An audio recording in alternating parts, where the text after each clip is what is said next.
Philadelphia won the toss. They have deferred. Jake Elliott will kick off on a beautiful night. Pharoh Cooper missed a good part of the season with an injury, but he is back to receive. Made the Pro Bowl last season. Crowd of about 75,000, maybe a little more at the Coliseum. And off we go on Sunday Night Football. We start with a touchback. And a look at the Rams offense. Jared Goff, Cal. Todd Gurley, Georgia. Brandon Cooks, Oregon State. Robert Woods, USC. Joshua Reynolds, Texas A&M. Tyler Higbee, Western Kentucky. Andrew Whitworth, LSU. Roger Saffold, Indiana University. John Sullivan, Notre Dame. Austin Blythe, Iowa. Rob Havenstein, Wisconsin. As an offense averaging 33 points a game, third in the league. Last year they averaged 30 points a game, and that was good enough for first. Todd Gurley is the back. Chicago took him out of the game last week. And the man who was second in the league in rushing starts the way it ended in Chicago last week with a loss of 5. Malcolm Jenkins comes in from the safety spot to knock him down, second down and long. You try and run away from Brandon Graham, and sometimes it just doesn't work. Everybody knows that this sort of either outside zone, inside zone, whatever you want to call some of these things, that's exactly the play that starts this entire Rams offense, and already the Eagles all over it. So second and 14 from the 21. Goff takes the majority of his snaps from under center, this time from the gun. And hands it off to the inside, goes Gurley for a short gain. 3rd and 11. Jared Goff a couple of weeks ago was in the MVP conversation, but at Detroit he didn't play very well and didn't play well at all, obviously, in Chicago last week. So his rating over the last 2 games is a paltry 40.3, trying to get back on track with 1 TD, 5 picks. And head coach Sean McVay took a lot of the blame from what happened last week. Says, I got to do a better job play calling and putting my guys in better positions. This is where the Eagles have to win. 3rd and long. Goff under some pressure, throws, and it's tipped away and incomplete. So that Eagle defense starts with a 3-and-out. Josh Reynolds was the intended receiver. Avonte Maddox, the rookie out of Pittsburgh, is able to flick it away, and it's 4th down. I'll tell you, Michael Bennett has just been amazing so far. Watch him just come through this offensive line, and protection's such a big part for the Rams. But Jared Goff, the last time these two teams played last season, it got a little bloody in there for Goff. He took some huge shots in that game. Johnny Hekker, one of the best in the league to punt. Darren Sproles has missed much of the season with a hamstring pull. His back booming kick fielded at the 12-yard line. Sproles is dangerous. Can he get around this corner? No, he can't. And he's tackled at the 23-yard line. Justin Lawler makes the stop. It's a 65-yard punt. As we take a look right now at the Philly offense. Nick Foles, Arizona. Josh Adams, Notre Dame. Alshon Jeffrey, South Carolina. Nelson Aguilar, Fight On. Zach Ertz, Stanford. Dallas Goedert, South Dakota State. Jason Peters, Arkansas. Stefan Wisniewski, Penn State. Jason Kelsey, University of Cincinnati. Brandon Brooks, Miami University. Lane Johnson, Oklahoma. Outstanding offensive line. You saw Dallas Goedert introduce himself. They figured to use a lot of 2 tight ends tonight. Of course, Ertz being the other has 98 catches. Running back is Josh Adams on their first play from scrimmage. And Foles on what might have been a broken play out to the 27-yard line for a gain of 3. 2nd and 7. A little confusion.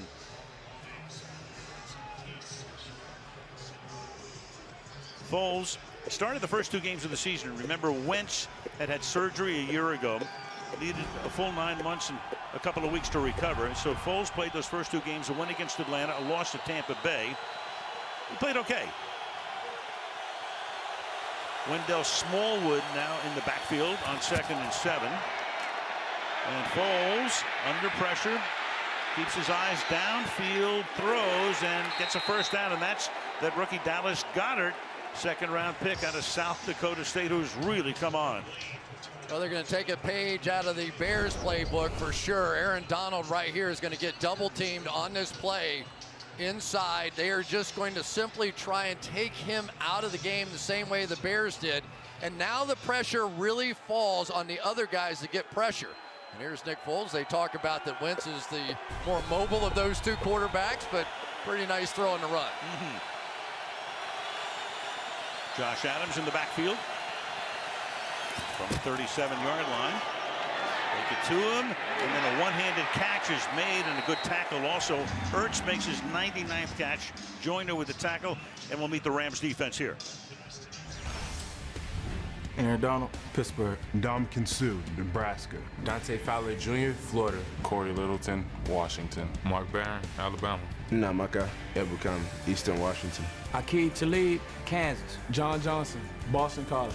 Lamarcus Joyner, Florida State. Marcus Peters, West Oakland, California. Nikhil Roby-Coleman, USC. Little comes the man who had those 2 defensive touchdowns in the wild game against Kansas City a few weeks back. Smallwood gets hammered at the 42-yard line, short of the first down by about 4, third down. You know, Al, it really was interesting talking with some of the Eagles players, and obviously this year hasn't gone exactly the way that they had hoped. But having Nick Foles back in the huddle in practice sort of rekindled a little of the spirit of that magic that really started right here on this field. When he came in this game, everybody said, oh, the Eagles season's over and it's done. How'd that turn out? Yeah, I agree with you 1,000%, partner, on that one. It's just a little different feeling. Yeah. 3rd and 4. And this is Sproles. And they picked up back-to-back first downs and a lot more. Sproles takes it to the Los Angeles 40, tackled by John Johnson. So a good beginning to this drive, gain of 17 here. Yeah, one of the ways that you can take care of a speedy pass rusher is come down here and trap this thing inside. It's exactly what they do. So you go, okay, we're going to double team you, then nobody's going to block you. Look out. Here comes the tackle from the other side on a trap. From the 40.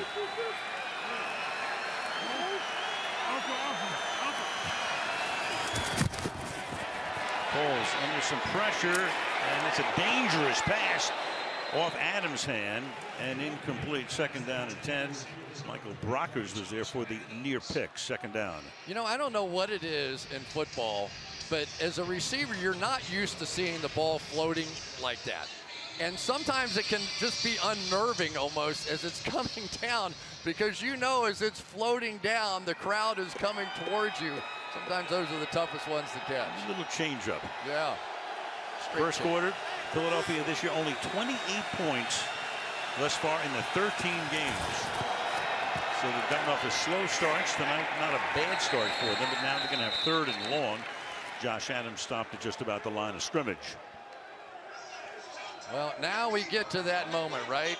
There he is. There's Carson Wentz, and they now know that these are those sort of big moments in the game for Nick Foles. You're outside of field goal range at this moment. Do you try and be conservative? Do you cut him loose? Here is when, in the Super Bowl, he was at his best. These big moments, time after time after time, Nick Foles delivered.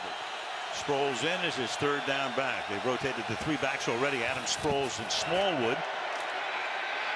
As Foles throws, and that is caught, but trying to pick up the first down. Stops shy as Golden Tate, who came over in midseason in the trade with Detroit. So they'll spot the ball at about the 33. In comes the field goal unit for what will be a 51-yard attempt for Jake Elliott. Yeah, but when it's Doug Peterson, you always have to check, don't you? Correct. 3rd 3 from this part of the field. I was like, okay, is he thinking about it? No, here comes the kicker. Cameron Johnston will put it down at the 41. So a 51-yard kick on a fairly winless night. That shouldn't be a factor here. And it is just inside the right upright. So Philadelphia draws first blood, 3-0 against the Rams. Eric Dickerson, our one-time partner on Monday night, working the sidelines back in 2000, 2001, and one of the great Rams of all time. Kickoff fielded by Pharoh Cooper at the 2-yard line. And he brings it back out to the 21. And let's take a look at the Philadelphia defense. Michael Bennett, A-Leaf Taylor High School. Fletcher Cox, Yazoo City High School. Haltingata, Oregon. Brandon Graham, Michigan. Carmel Grisette Hill, Eastern Illinois. Nigel Bradham, the Florida State University. Rasul Douglas, West Virginia. Malcolm Jenkins, the Ohio State University. Corey Graham, New Hampshire. Devontae Bosman, Kansas City, Missouri. Cravon LeBlanc, Florida Atlantic. A lot of injuries on that side of the ball, and that secondary has been a mess with all of the ailments. Rams start from the 20.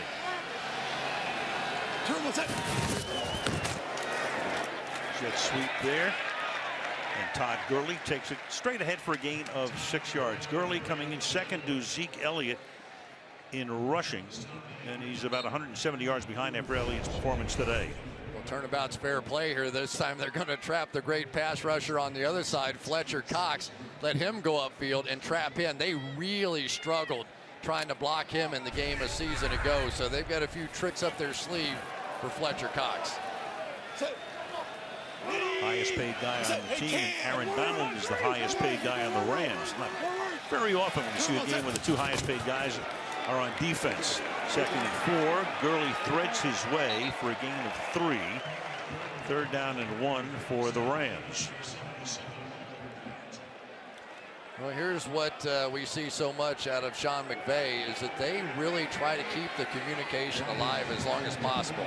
Until that clock hits 15, McVay can say anything he wants to Jared Goff. A lot of times they'll go to the line of scrimmage quickly like they did right there, and then sometimes keep communicating. Snapped it quickly. Gurley makes the catch. Great receiver. Gets a ton of yards normally after the catch. This time all he needed was about 4, and he winds up with 6, and the Rams have their first down. Well, here's why they come snapping out of the huddle like that, because defensively, when you get into a bunched set on offense on the other side, you're not really sure who has which assignment, so you get up there, third and short, snap it quickly, and the communication just isn't there for the defense. Easy first down. From the 35-yard line, the fake to Gurley this time, and Goff will come back, and Gurley juggles it and can't hold on. Flag on the play, and we're going to hear from Bill Vinovich, who seems to appear every other Sunday night with us for the call. Terry McCauley's the only official we see more. Right.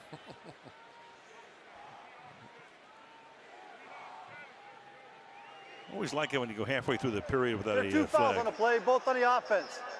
Ineligible receiver downfield. Offense number 66. That penalty is declined. Holding. Offense number 65. 10-yard penalty. Repeat first down. I'll take your pick. Austin Blythe and John Sullivan, the center and the right guard. Yeah, for John Sullivan, he knows he's got his hands full. There he is right there and working against Fletcher Cox. That was one tough assignment last time around. Got called for the hold right there. And because that screen got delayed, the offensive line on the other side ended up downfield. First and 20.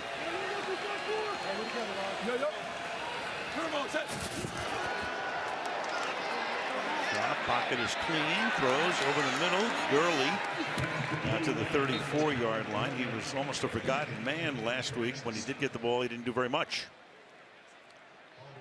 Second and 12. You know, you look back to last week in Dallas in overtime, the Eagles played 99 defensive plays, including those nullified. There were 6 nullified by penalty. Look at that. Malcolm Jenkins also plays special teams. He played 111 plays 7 days ago. I was watching the tape this week. I thought I was watching Gone with the Wind. Gone with no wind. Second down and 12. Goff to the outside, caught, first down. Robert Woods makes the catch, the man who played his college football here at USC and started his career with the Buffalo Bills, and that's good for a gain of 18 yards.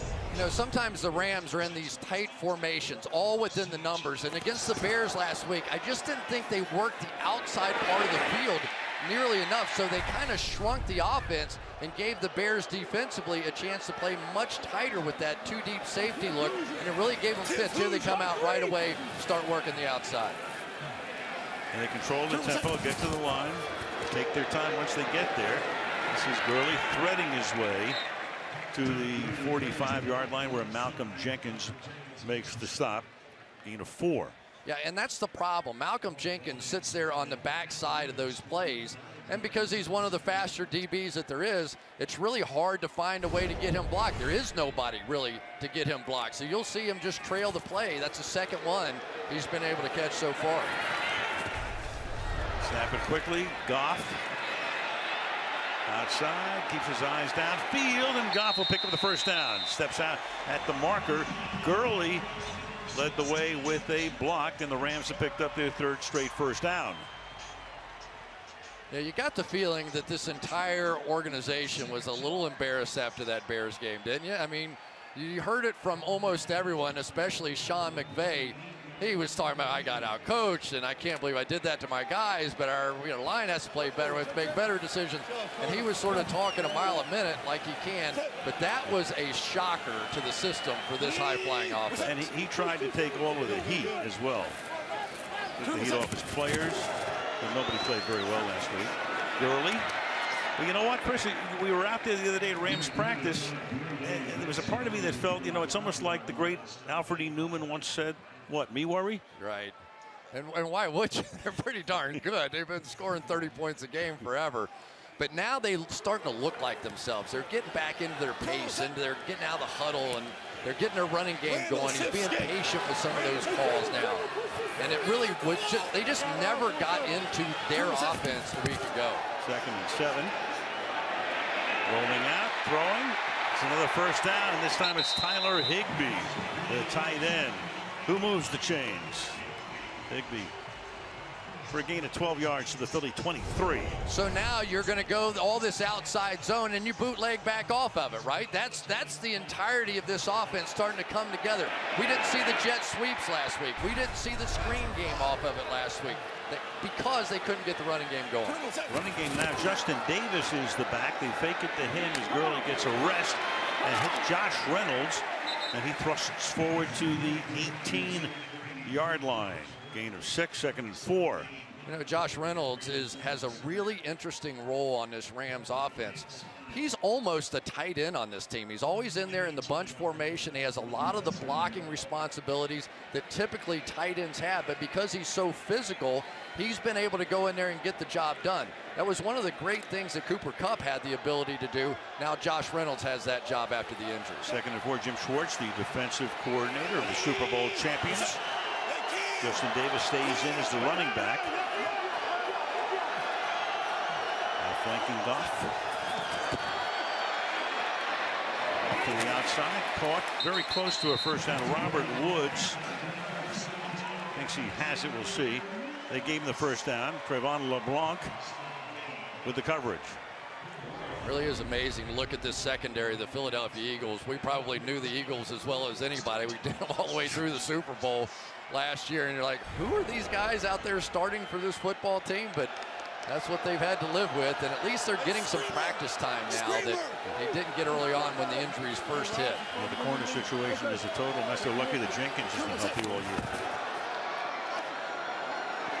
12th play of the drive. Gurley on a beautifully designed play. Gurley for a gain of 9 to the 5-yard line where Jenkins makes the tackle.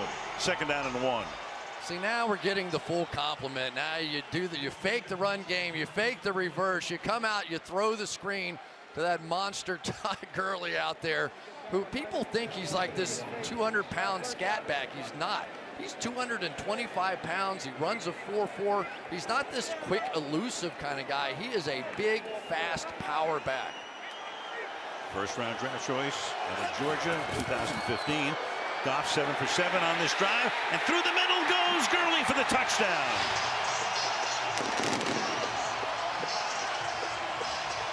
That's his 20th touchdown of the season. Great drive over 7 minutes. 13 plays, 6 on the ground, and 7 through the air. Balance. This is the Rams, this outside zone, and then just let the big guy come powering his way through. Watch him just bounce off tacklers. 1, 2, no chance. Nobody can get him on the ground.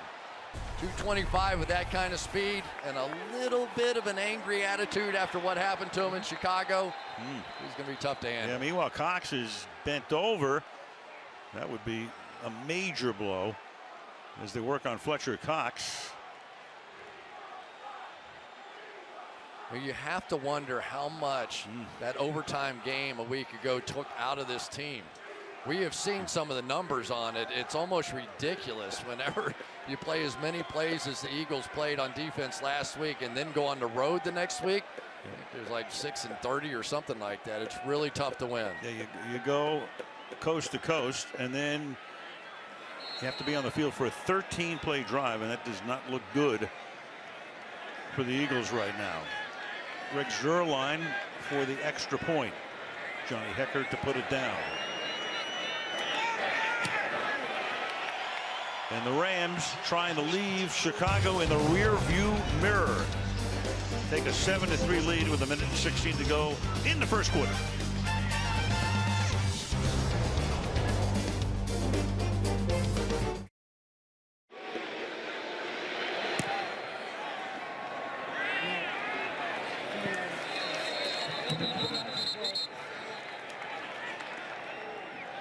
Let's go to Michelle.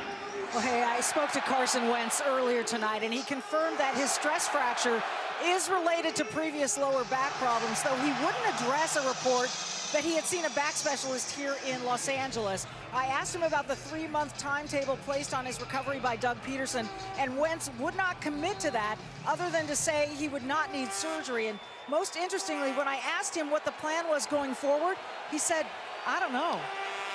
I would tend to doubt we'd see him for the rest of the regular season, considering the circumstances, as Josh Adams gets pulled back after a gain of a couple by John Johnson. Let's talk a little bit about Carson Wentz. He has an injury history. We know what happened last year. He came back, he had a pretty good year to this point. But I mean, if I'm the Eagles, do you want to? Well, who knows? I mean, they're in the playoff hunt if they win this game. We'll see. If I've got the Super Bowl MVP as a backup, I'm playing him. True. I mean, really, it's kind of a no-brainer at this point, right? You put him in there, take a shot, see if you can rekindle the magic, and I think the players have been a little energized by it too. 2nd down and 6.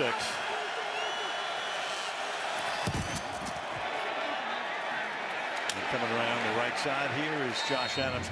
I'll tell you what, Chris, if he wins the Super Bowl this year somehow, some way, this would be, well, we're in Hollywood, it'd be a movie. It would be Groundhog Day meets Back to the Future. He would have a direct pipeline to the Almighty if he wins that again. It really was, and we were along for the ride, obviously, in the Super Bowl. It was just fantastic to watch, and the way he played early in that game, he was in control from the start. That's the end of the first quarter in Los Angeles. Rams 7, Eagles 3. Sunday Night Football back after these messages. Set 3rd down and 6 now as the Eagles have it at their own 29-yard line. Foles throwing, and then it'll be caught. Great catch made by Jeffrey. He beat Aqib Talib down the sideline on a 3rd and 6. Alshon Jeffrey, of course, the big receiver on the outside. Talib coming back for a couple games after his injury. But you can see just how relaxed Nick Foles looks out there. He looks like he knows it's playoff time, and when it's playoff time, he's pretty darn good. I think that's part of the reason they keep talking about we're going to play it like a playoff game. They know how good Foles was. Been there, done that, as Foles running out of room, and he's finally taken out of bounds. Great coverage on the back end, and Ndamukong Suh in his first year with the Rams, 9th in the league, knocks him out. Last 10 regular season games, and this would go back to when Foles was actually a Ram in St. Louis in 2015, a 68.4 rating. So he played very well at the end of the game. He took over for Wentz. Not so well down the regular season stretch last year, but in the postseason, well, take a look at that. And he's got that Super Bowl MVP trophy. I just kept thinking in the Super Bowl, can he really keep this going? Because Brady was matching him throw for throw. Yep. The 41-point outburst, 2nd down and 9. Give the ball to Smallwood. Wendell Smallwood. 4 different Eagles have carried the ball tonight. That's a 3rd down now and 6 upcoming. You know, we've talked about some of the injuries, but it's also hit at the running back position as well. Corey Clement now out, Jay Ajayi out. So Josh Adams, who's done very well running inside, And now Wendell Smallwood outside. Darren Sproles a little spice. Might get in some of these situations. But right now, you start to think about Zach Ertz, because he is the guy that, no question about it, they love to go to in this situation right here. So clutch. His next catch will be his 100th of the season. Instead, they shoot it out here to Smallwood, and that's Marcus Peters making the tackle as a flag down. He looked to be a little short of the first down, and Bill Vinovich will tell us about the penalty, which apparently is going to be on Peters.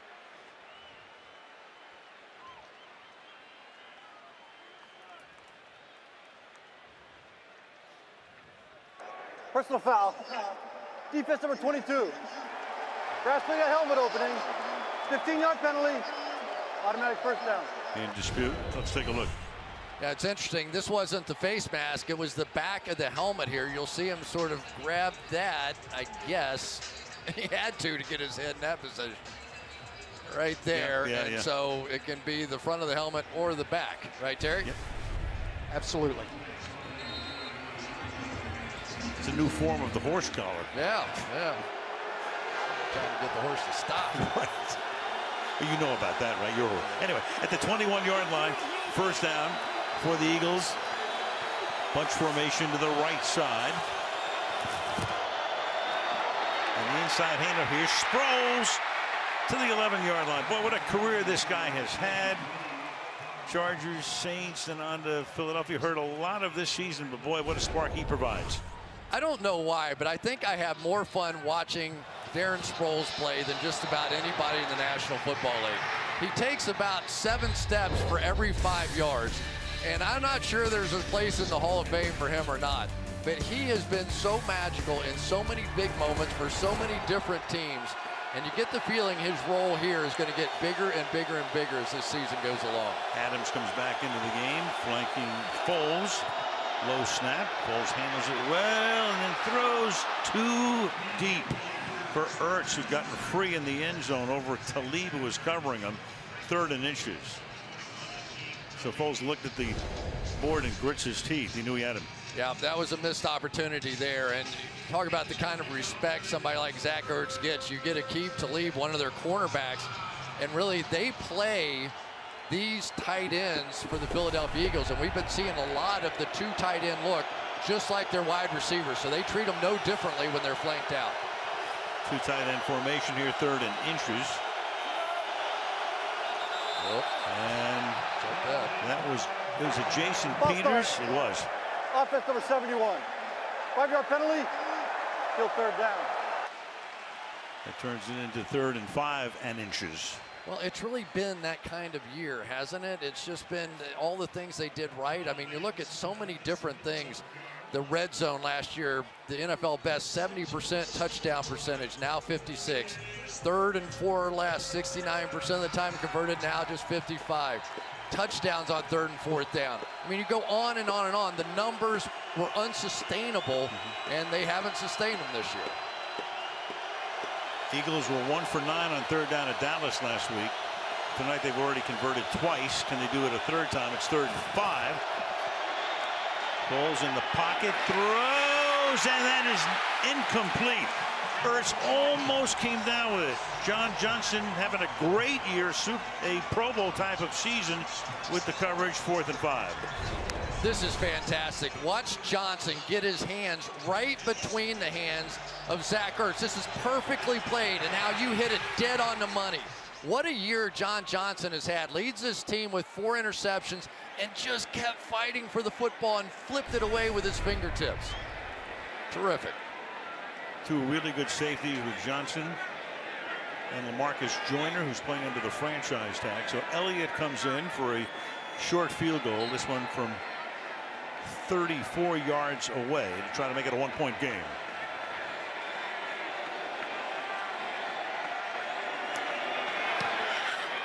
Which he does. So 3 minutes into the second quarter, the pass broken up in the back of the end zone at 7-6.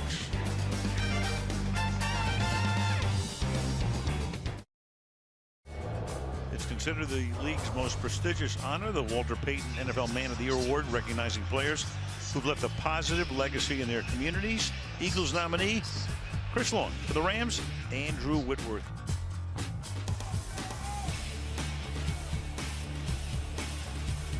There they are.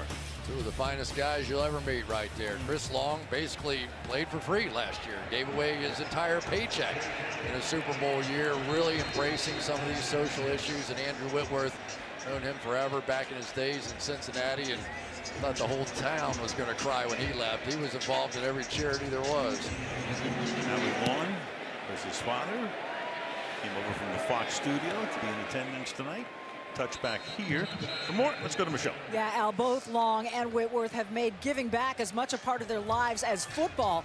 After the shooting and wildfire near the Rams practice facility, Whitworth told his teammates, "No one has ever regretted acting in a positive way in a moment of adversity." And Long told me, "There were 1,000 players before me, there will be countless after me, but off the field I can control my productivity by using my platform for good." Yeah, these two guys are great. We love meeting with them whenever one of the teams is on Sunday Night Football. Next up tonight as the Rams take over the 25-yard line. Goff started with an incomplete pass, and now he's completed 7 straight. And on the end around here, Woods takes off. And out to the 44-yard line goes Robert Woods for a gain of 19 yards. So here's another option off of this outside zone play. This is another play they never got into. And then you're going to see the jet sweep coming back off of that. That's what they do. Now we've seen the full complement of this offense. Fletcher Cox was back in. He came out now, and Bruce, no, Hector was in, and Cox is now in. Blaze out. Blaze out. Hector, let's go back to what I originally said. Hector is the rookie out of South Florida who was in the game from the 44-yard line now. Goff to the sideline, and that is it picked off? It may be by Maddox. And they're going to rule him, I think, down at the 42. They are, but they're going to give him the interception. What a play by the guy who is starting now, a rookie out of Pittsburgh, making his 7th start of the season. Look at this one.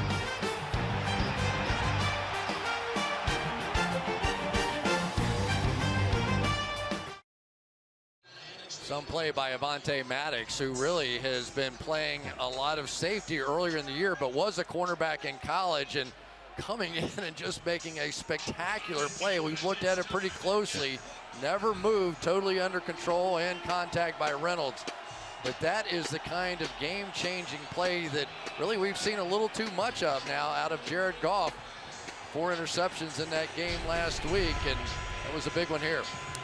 That's 6 in the last 2 games, plus a quarter and a couple of minutes. 7th turnover overall in 3 games. Meanwhile, there's Cox working out on the bike. They went back, looked at him in the locker room, looked at his hip as he tries to work his way back. Right now on offense, it's Jeffrey, and he gets taken down at the 49-yard line. So the Eagles, take a look at this. Man, oh man, that's hardly the good ship lollipop. 48 different starters this season. Secondary, 13 different guys, most in the league. Running back Sproles gone for 10. Ajayi gone for the season in week 5. Corey Clement is also now gone. Will miss 5 games total. So it's been a rough sail. How about the opening rap song? That's my favorite of the year so far. I love that. Great. 2nd down and 3, an old rapper. 2nd and 3, the fake. Foles rolling out. Donald chasing him. Donald plants him. Throws it downfield, and it's incomplete. Intended for Aguilar, and Marcus Peters was behind him to knock it down. And Foles staring right into the face of big number 99 as he got rid of it. Never got to finish that follow through. Watch Donald here is going to make contact, and that stops your arm, and that can stop your career. You take too many shots like that. Good rebound position down the field, but it was Marcus Peters just a little bit better, who I think is getting his confidence back. Those are dangerous throws for quarterbacks, and really anywhere 99 is. And look at that. I think he got hit in the throat. Well, the backup is Nate Sudfeld. 3rd and 3, and they're going to stuff this run short of the 1st down. That's John Johnson coming up to plant Josh Adams and make it 4th down. I tell you, I like this Josh Johnson. We saw him make a great play in the end zone on the pass, and then right up here and stuff that run as well. He just lurking. Remember John Lynch, how he used to play in Tampa? It sort of looks like he's acting too deep, and here he comes up right at the line of scrimmage to make the play. Well, Doug Peterson last year wrote a book in the offseason called Fearless. Loves to go for it on 4th down. A little less this year, fewer opportunities, but they're going to line up to go for it here with a bunch formation to the left. Adams is the back on 4th and 1. And they do indeed go for it. And the Rams, unless Adams can keep those legs going, are going to stop him in midfield. So at 9.5 left in the half, on a 4th and short, they send Adams through the middle. And the Rams are going to probably wind up with the football as soon as they spot it at the 49. There it is. Vinovich says LA ball. 9.5 to go in the half. Rams 7, Eagles 6 on Sunday night.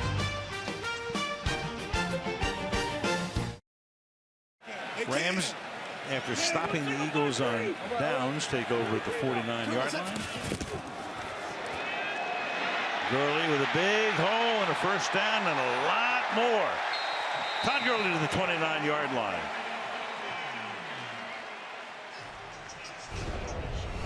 Well, the problems with playing that wide tackle stuff, so both tackles outside the guard, is that Fletcher Cox is simply too far away to try and run that one down. And I've been watching a lot of the Rams, and when they get that running game going, everything comes off of it, and we're seeing a little bit of that here tonight. That was a huge turnover at midfield for the Rams defense. Gurley had a total of 28 rushing yards last week. He already has 41 tonight, and he's going to pick up a few more here. Out of bounds, close to a 1st down at the 21-yard line. Give 9, make it 2nd and 1. So sometimes they run bootlegs, sometimes they run reverses, sometimes this guy just runs 4-4 and escapes.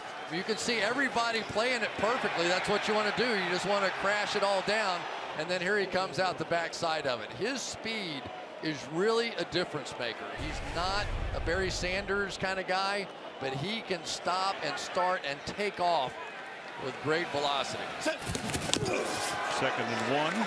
This time they give it to Justin Davis. They lost Malcolm Brown. He's on injured reserve. He was the backup back, and a good one. Davis in the 2nd year played his college football right here with USC. Yeah, he has one rush for 19 yards, and they really do not have much depth on this team. We talked about it before, but the offensive line with rookies in behind there, they have lost some key guys. Cooper Kupp. Here's Malcolm Brown. He was the guy that they really trusted, had that clavicle injury. 3rd and 1, and Goff fires, and that'll be caught.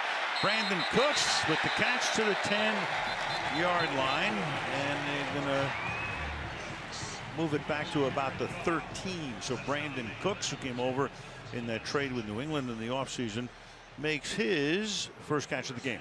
We don't have time when you're covering the Rams, sort of like the old Peyton Manning days, to show you all the replays.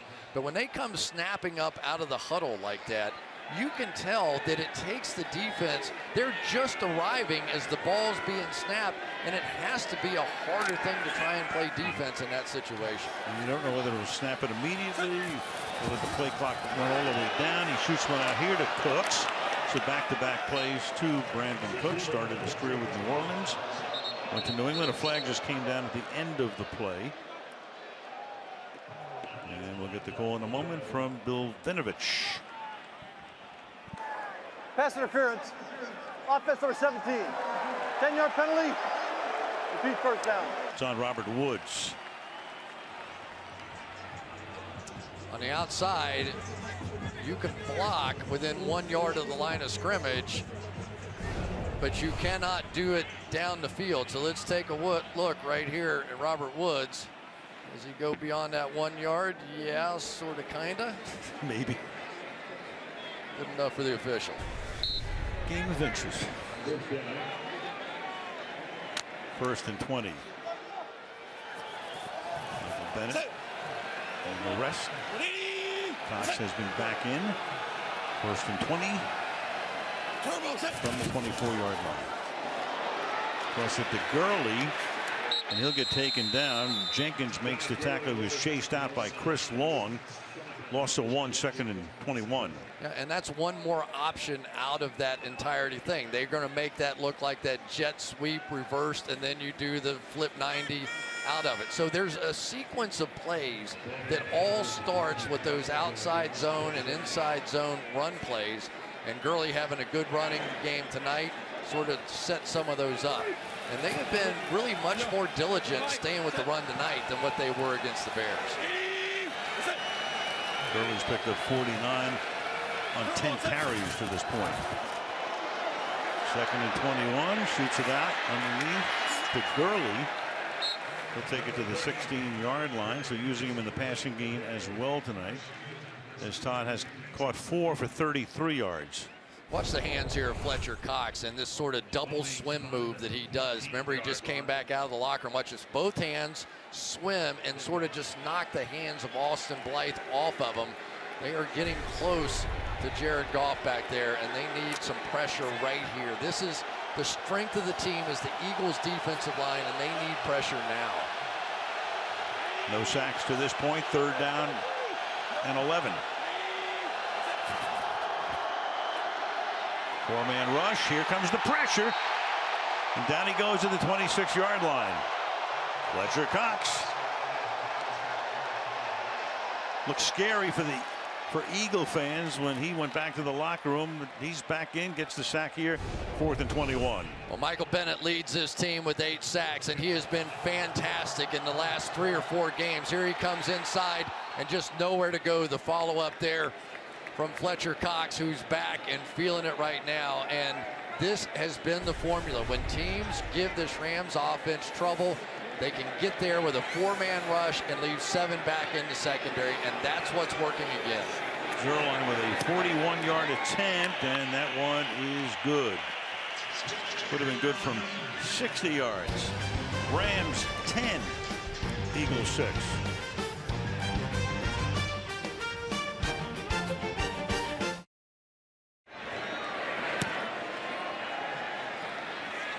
Kickoff is a touchback. Well, since we're in Tinseltown, might as well go back to the movies here. Silver Linings Playbook. You go back to last season, 11-2 to start the year, but then all of a sudden, in this stadium, Wentz went down, gone for the year, on to surgery. Foles became the 3rd quarterback to start a Super Bowl with 3 or fewer starts in the regular season. And those guys all won. Doug Williams with the Redskins in '87. Phil Simms had gotten hurt, so Hostetler led the Giants to the Super Bowl in 1990, and then it was Foles last year.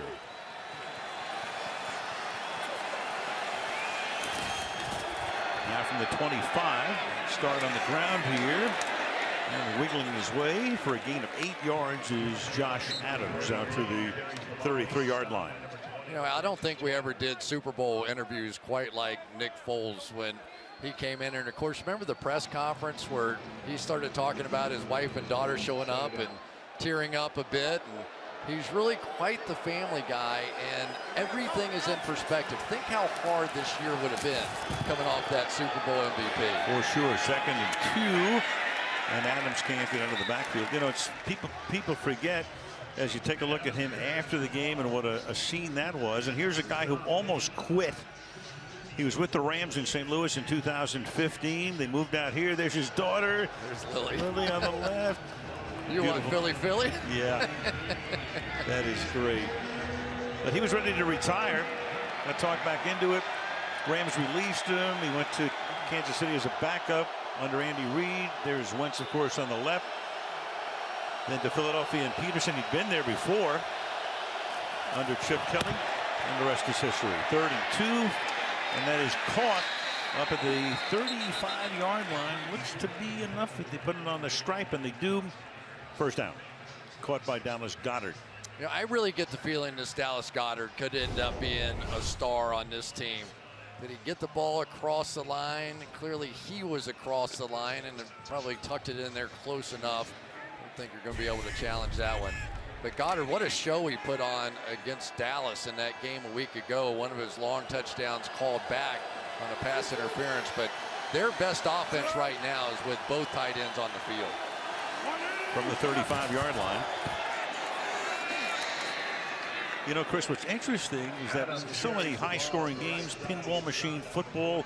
I mean, the last time the Rams played in this stadium, the score was 54-51. And here we are, 10-6 at almost halftime.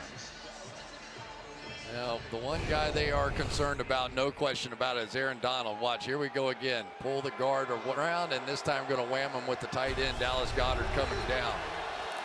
We have full attention on number 99. 2nd and 7. Took it down to a 2-minute warning here. Gain of a couple for Josh Adams. And the clock is stopped here. And we will be back.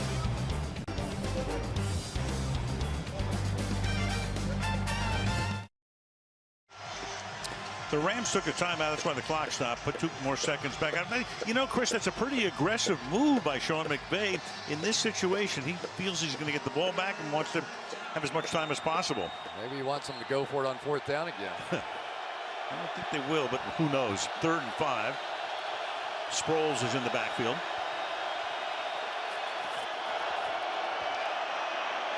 And Foles throws, and a leaping catch is made at the 35-yard line by Alshon Jeffrey. And he takes the ball to the 24-yard line, and that's going to take us to the 2-minute warning.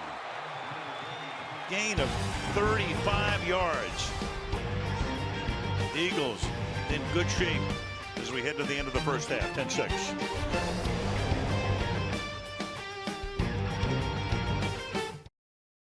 Meanwhile, it's a 4-point game here. After the Rams took that timeout, thinking they'd get the ball back, all of a sudden the Eagles are in business right now. Sproles is the back on first down from the 24.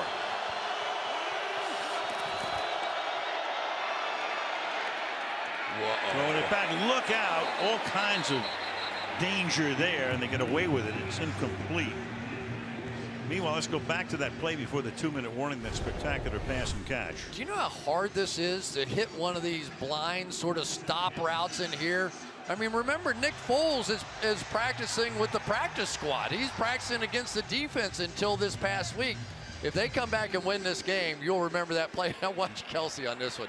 This is, you can get 99 neck, right?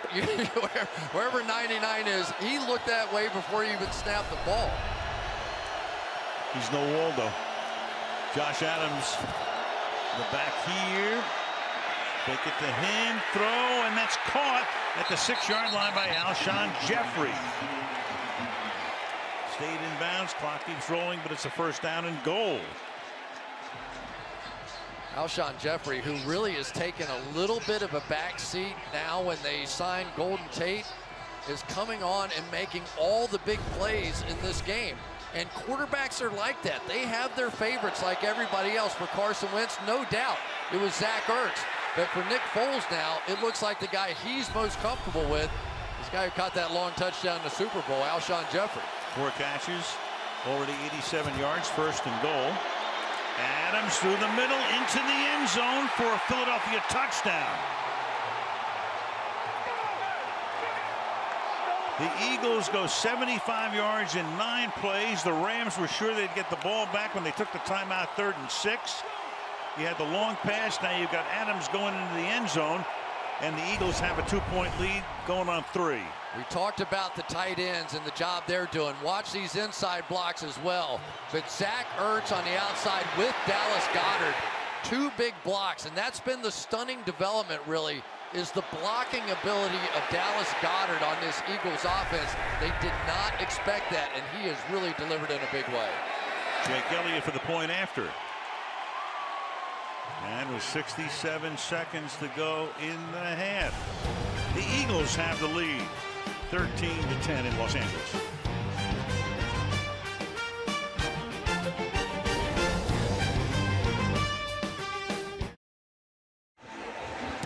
Beautiful weekend, a beautiful Sunday night, and the Eagles have the lead, and the Rams will take it at the 25-yard line after the touchback. We talked about last week that overtime game in Dallas, 93 scrimmage plays for the defense, 6 nullified by penalties. Most scrimmage plays faced in an NFL game since the Falcons a couple of years ago in the Super Bowl. And on the road, Chris alluded to this before, after facing 90 or more plays during the regular season, teams in their next game are 6-31. And Jim Schwartz might know that, but right now his defense doing a very nice job. And with 67 seconds to go in the half, the Eagles have a 3-point lead at the Coliseum. Goff will shoot this one over the middle, caught at the 30-yard line by Brandon Cooks. That's a gain of 7 as we tick down under a minute. Fletcher Cox continues to be a nightmare for Johnson. Inside, when he gets it going, it's hard to stop. 2nd and 3, Goff to the outside. That'll be caught. And out of bounds goes Brandon Cooks after making the catch. Nice gain. Spot the ball around the 45-yard line, 1st down. Rasul Douglas with the unenviable task on the outside against the speed of Brandon Cooks. And when you get in this sort of end of half situation, you have to give him some space. But he really had a pretty good game against Dallas last week. Really unlucky on the very last play of the game where he made the ball tip up in the air and then was caught for the winning touchdown. Heartbreaking defeat in overtime. The Eagles never saw the ball in the overtime against the Cowboys. Off in the pocket. Midfield, that's a 5-yard gain. That's Cooks making the catch. And the Rams take their 2nd timeout with 37 seconds until halftime. Greg Zuerlein, one of the best kickers in the league for years. Average length of a field goal for him, almost 38. Justin Tucker is the only guy who exceeds him. And right now the Rams are trying to get at least into field goal position. The ball is at the 50-yard line. And it will be 2nd down and 5. And they have one timeout remaining. We're starting to see a little bit of that 4-across quarters defense that has been giving this Rams offense a bit of a tough time. We'll see if they stay in it. Looks like they might be. A lot of checkdowns usually result when you get into that defense. He plays on this drive. All of them have been passes to Cooks. And this one is shot out to Robert Woods. It's some blocking, and Woods takes the ball to the 29-yard line behind Whitworth. And the Rams trying to conserve that timeout, but they can't. They have to sprint downfield, and Goff calls for their final timeout with 26 seconds. That's a great play call, really was, by Sean McVay. So you see him in the quarters coverage right off the bat. They're all playing back here. Fine, let's throw a quick one out there. They don't have enough guys up there and able to take advantage. And these offensive linemen out in front. Andrew Whitworth in his late 30s, but he is still playing great. Watch how quickly you see Jared Goff get the ball out of his hand. And I think this game is a little bit, they're trying to create some easier throws for Jared Goff. This team, when they see that single safety in the middle of the field, they love those deep overs and they make a lot of big plays. But now Jim Schwartz and a lot of defensive coordinators are basically daring them to run the football and throw it short underneath. Just don't give up the big plays. Talking about Whitworth, he's 37 and signed through next year. From the 30. Rams out of timeouts. 1st and 10. Goff checks it off to Gurley. He gets out of bounds, gain of 5, so clearly within field goal range right now, but looking for more. It'll be 2nd down and 5. Well, Fletcher Cox inside just continues to haunt, and they are working hard to try and keep him double teamed, but he has the ability to just hit the outside shoulder there of Austin Blythe and stay off the double team. So got a little go juice back in that locker room, and he came out and he's been firing. Yeah, Doug Peterson went to Cox this week. He says, you know, man, I need a career game from you. He's had a few. 2nd and 5. That pass caught. That's a 1st down, out of bounds, and 18 seconds left. That took 4. Cooks makes the catch. He scored 5 tonight for 40. Well, there probably still is time at this point where you could throw one in the middle of the field and still get it spiked. But if you're taking shots now, you'd prefer them to be touchdown opportunities. I think the Eagles would love to settle out of here at halftime with a tie score and a field goal. And they will get the ball to start the 2nd half.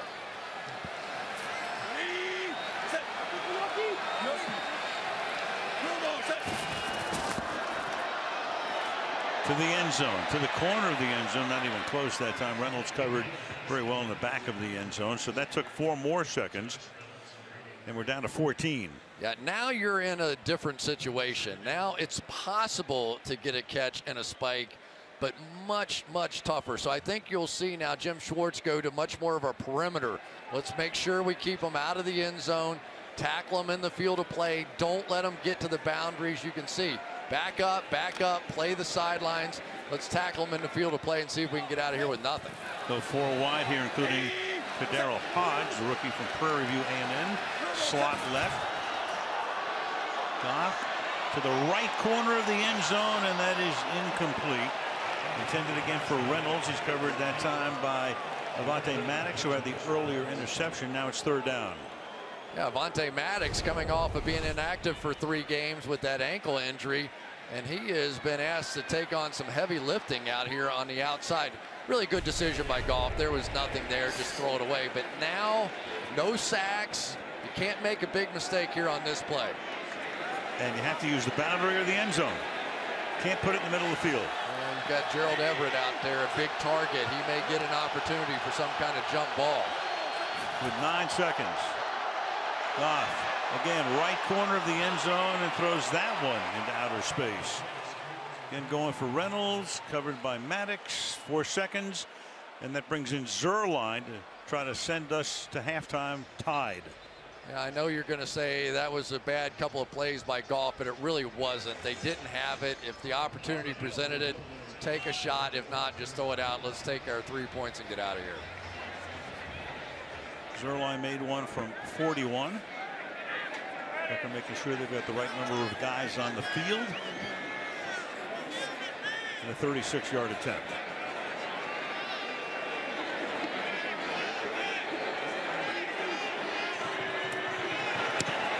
Zuerlein bangs that one through.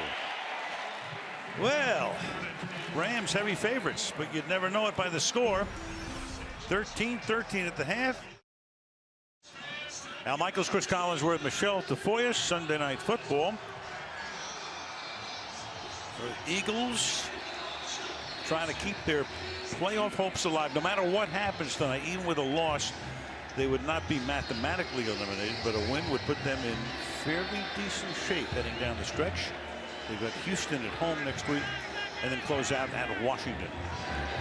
Eagles get the ball. Second half is underway from the Coliseum with a touchback, and we go to Michelle.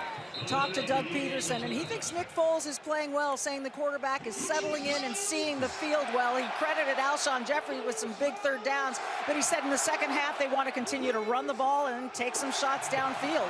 Sean McVay acknowledged his offense got off to a slow start. He was glad to see them get points just before halftime. He wants them to stay efficient on early downs and take care of the football. He said if we do that, we'll be fine. Well, right now 13 points, a little odd for this team, which comes in averaging 30 per game.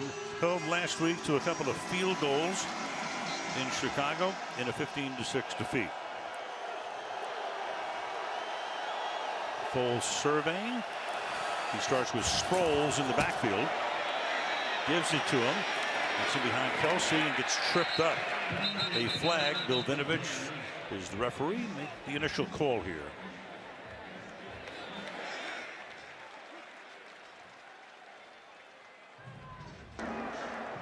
Holding. Offense number 79. 10-yard penalty. Repeat 1st down. Brandon Brooks. Well, here are the 2 defensive stars, no question about it, and they got a lot of attention in that first half.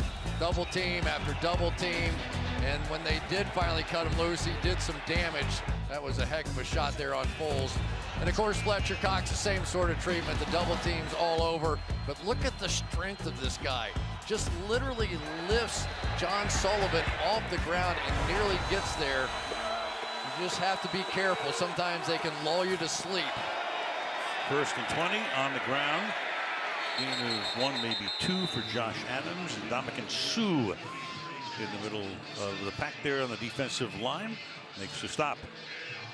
Isn't it funny, a player as good as Ndamukong Suh is almost a forgotten man in this defensive line because of Donald. Donald was 16.5 sacks this year, and Ndamukong Suh just 3.5, but asked to play that tougher inside nose tackle position, and you have to give him some credit. Here's a guy that's used to being in the spotlight, used to being the featured pass rusher, and here he's at best number 2. Yeah, he's a supporting actor.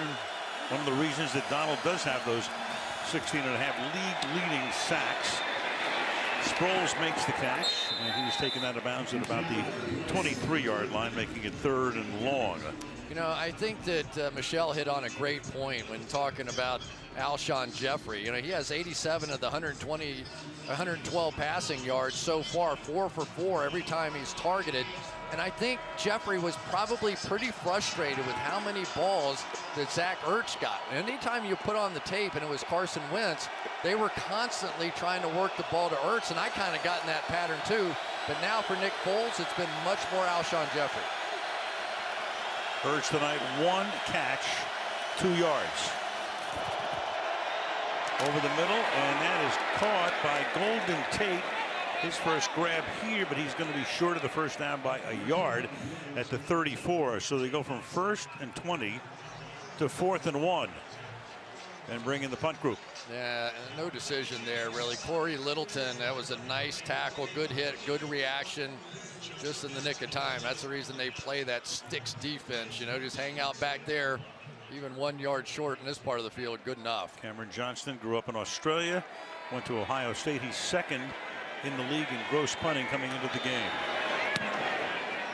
And booms this one to the 11-yard line. It's fielded there by JoJo Natson. He backs up and is taken down back at the 5-yard line. Great punt and great coverage. A 56-yard boot and minus on the return. Rams first offensive possession of the half, deep in their own territory. So you had Carson Wentz and Jared Goff in that 2016 draft. It was Goff who went first to the Rams. Wentz went in the first round, number 2. Ranks through the first 3 seasons. There have been 7 situations in which quarterbacks have been drafted first and second. They have the most combined TD passes, passing yards, in 3rd place in that category, and combined passer rating. So I say 7 times have the first and second picks come in together. The most recent would be Andrew Luck and Robert Griffin III, who had a tremendous rookie season. Well, they had to do a lot to get up and get those 2 too, didn't they? Yeah. A lot of trading. Also Mariota and Winston would be more recent than that. From the 5-yard line, Gurley. Not sure he doesn't go backwards. Nigel Bradham makes the tackle up at the 4-yard line, but that's a loss of 2, 2nd down. Yeah, remember they gave up a safety in this part of the field against the Bears last week, and that time it was a pretty big push right here by Nigel Bradham on the outside, just working up the field. Almost got Gurley again, and it was McVay really kicking himself for that call last week. Snap it quickly here, and look out, and Woods gets separated from the ball by Cre'Von LeBlanc. 3rd down. Let's take a look at this one. Let's see. Of course, we're always catch, no catch. Terry, you want to take a shot at this one? Sure. Do we get 2 feet down, control, and does he have the ball long enough to make a football move? Really close. Incomplete's the best call here. Yeah. Very close. He did look up the field, but his body didn't really make a move, right? Correct. It was like the head alone is not enough. 3rd and 12. Rams put the rookie John Kelly in the backfield, and then flanking to the left of Goff, who fires, and that was tipped and then caught by Robert Woods, who at least have some breathing space for a punt. I think that was Chris Long that almost scored a touchdown himself on that one. Quick throw, can't get the hands on the laces. Chris Long getting the tip. But you're right, Al, that was a big 5-yard gain just to give the punter a little room here. And then it was Fletcher Cox doing it all one more time. But you have to be impressed with what this Eagles defense has been doing out here so far tonight. Pecker's first punt was 65 yards. And a fair catch is called for at the 41-yard line. Sproles to a great defensive series for Philadelphia. Cox pretty happy about that. And for a 50-yard punt by Hector.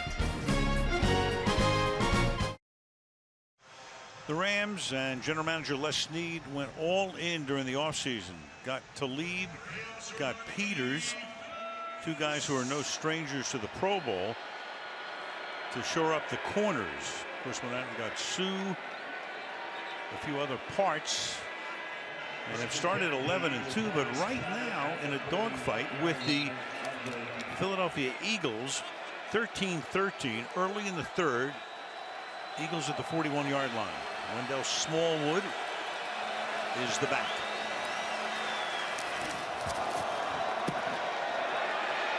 Foles keeps going deep downfield. He has two guys who are free, and together it is caught by Alshon Jeffrey. He and Aguilar had both beaten the secondary. Ndamukong Suh came in and put the heat on Foles, but he launches it downfield for a huge gain of 49 yards. Both guys run right by the secondary. I don't know exactly why Aqib Talib thought he should come off of that, but that was some catch right there. And Alshon Jeffrey is showing everybody, you throw me the ball. Boy, what a throw by Foles, too, after taking that shot to the stomach. Friendly fire at the end, and through the middle, going all the way into the end zone, is Smallwood for the Eagles touchdown.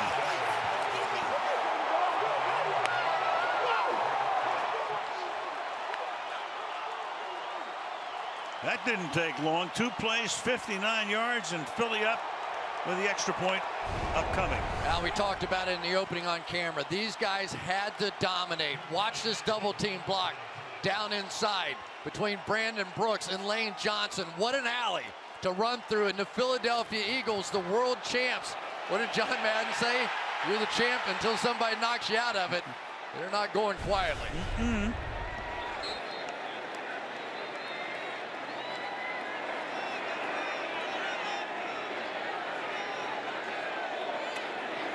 Elliott tacks on the extra point. Early third. Long pass. Two guys beat the coverage. Sets them up for the Smallwood touchdown. And the Eagles lead it 20-13 on Sunday Night Football.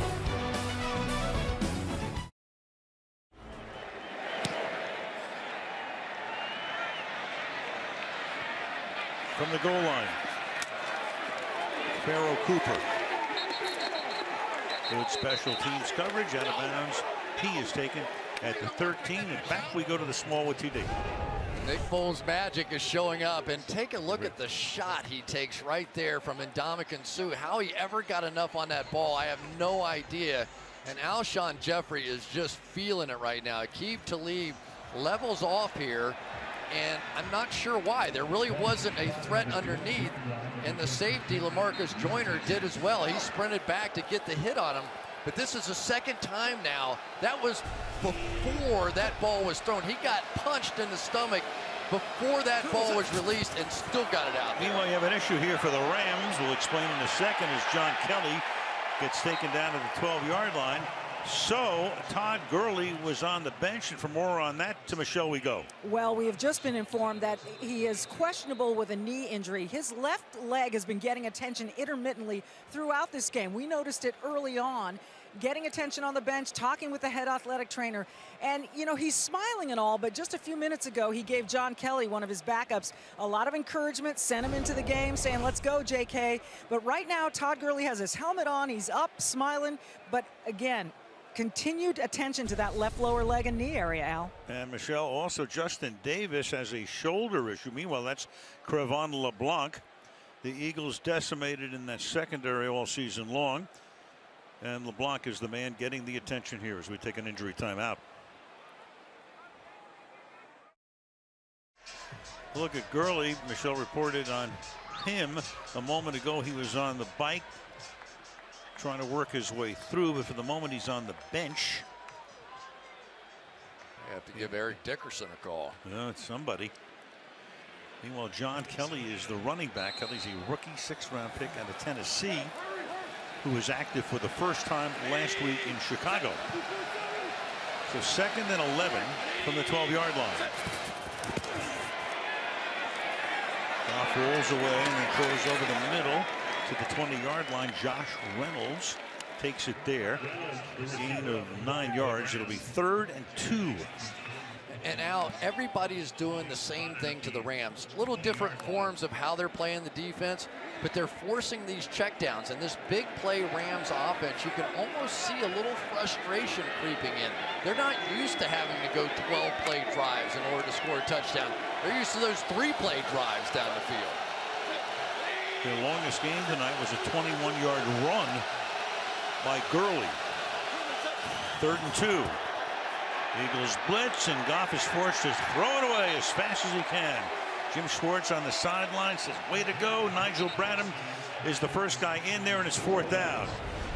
Well, here we go. This is a little bit of the flavor of what they've been doing. At the end of the first half, you see all the deep coverage, forces the checkdowns. And Jared Goff, he's been used to hitting those big plays. Here it is again. Let's give him a little space back there. Force him to check down. They're not going to kill us with those kind of plays. Don't expose our cornerbacks. And now we're starting to come back the other way. Jim Schwartz, it's his very nature in the biggest of moments to bring heat. And now he's starting to have enough confidence in those cornerbacks to maybe let him fire a few times on blitzes. Johnny Hekker to punt.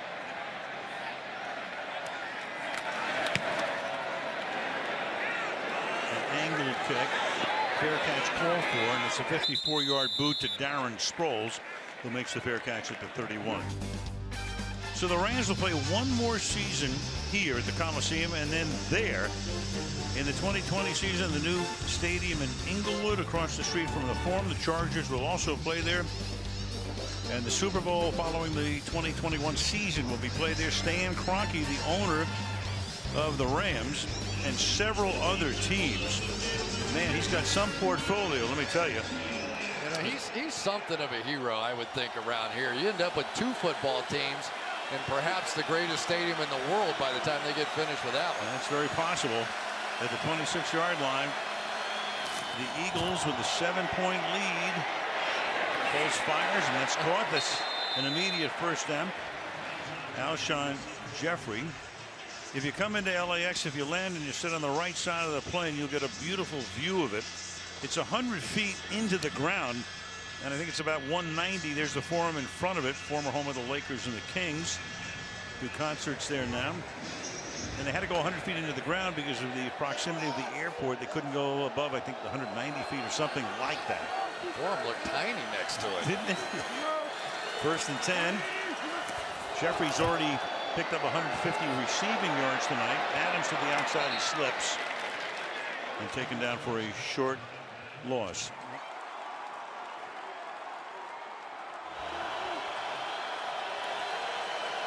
Second and 10. Smallwood, who scored the touchdown, out to the 50-yard line. The first down, tackled by John Johnston.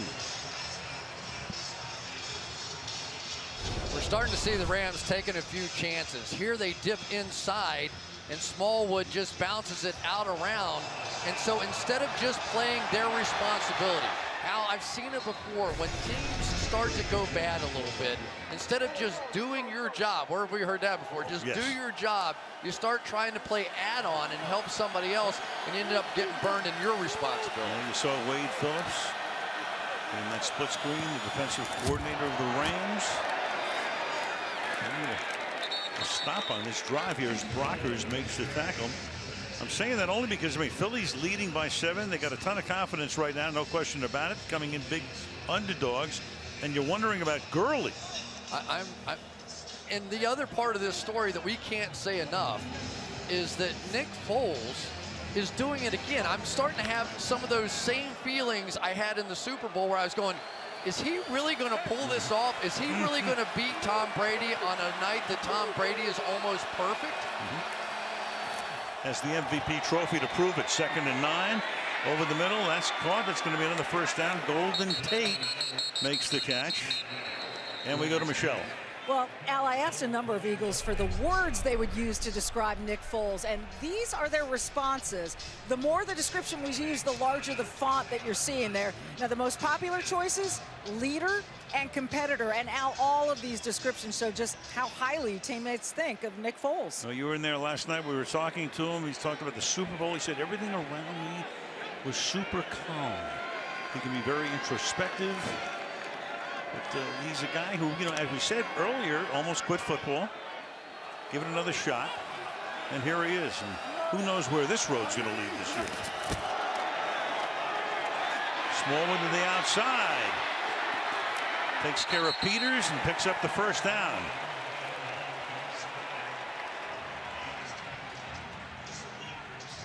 This is really part of what you see the Rams do. They come out in this bunch formation. Nice job by Smallwood to come in and tip it back outside.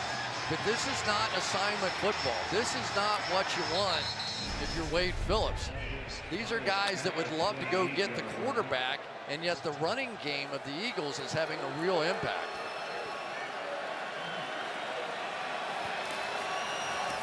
Eagles have 97 rushing yards tonight. And now they're into triple figures. And look at Smallwood to the 19-yard line. A flag comes in at the end of the play.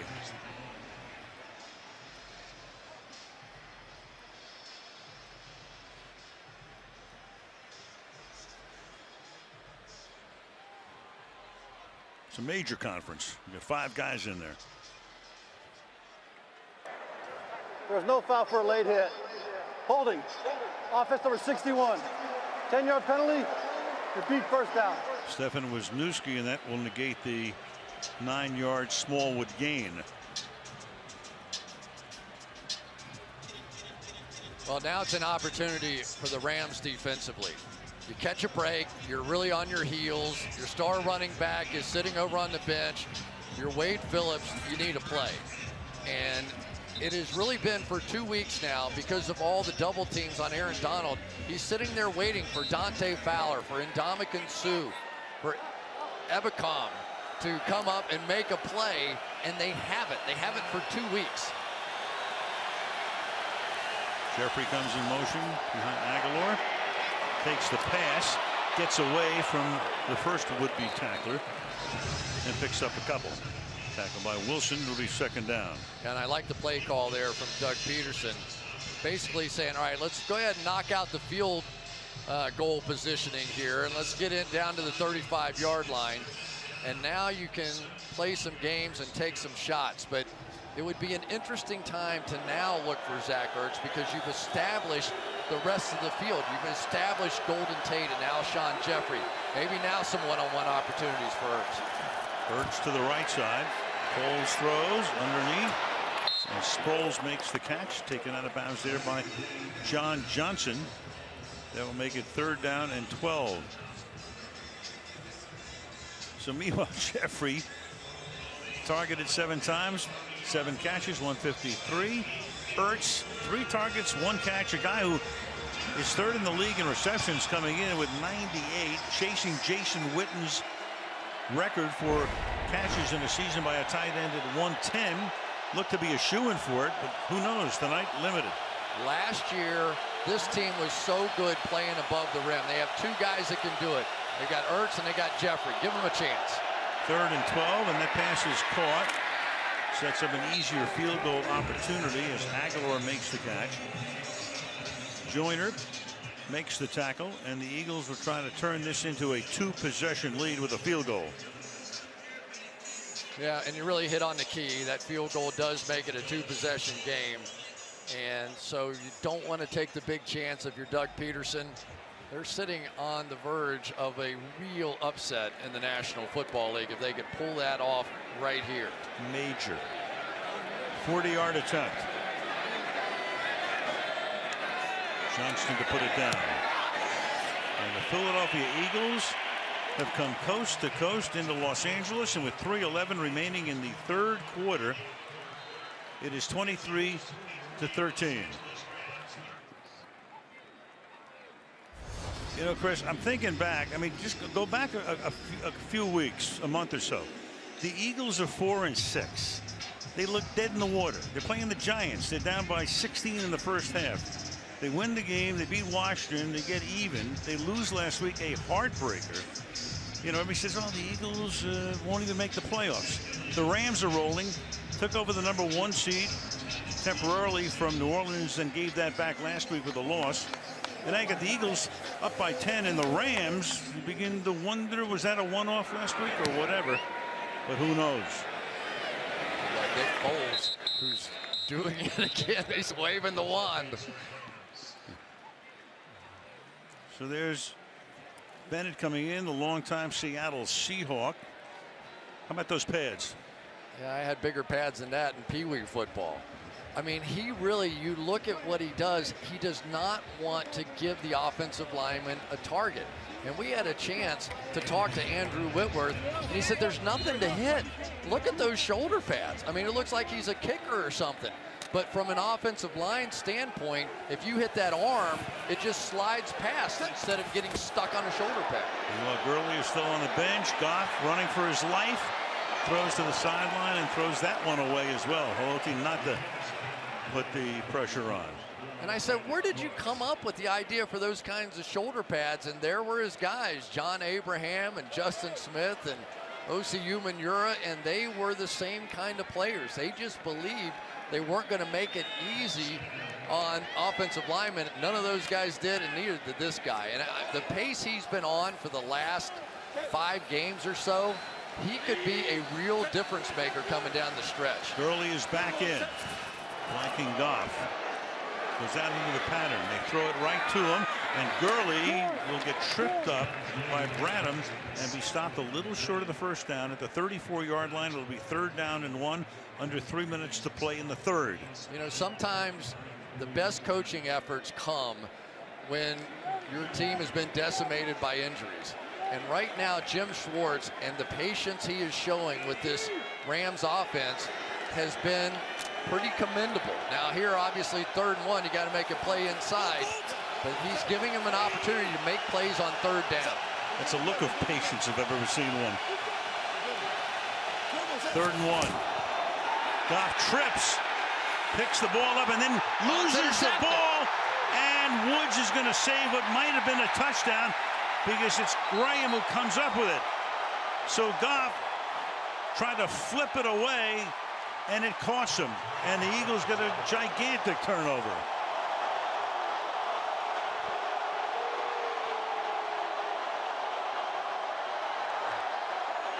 I don't believe what I just saw, I think is what one guy said, right? Mm-hmm.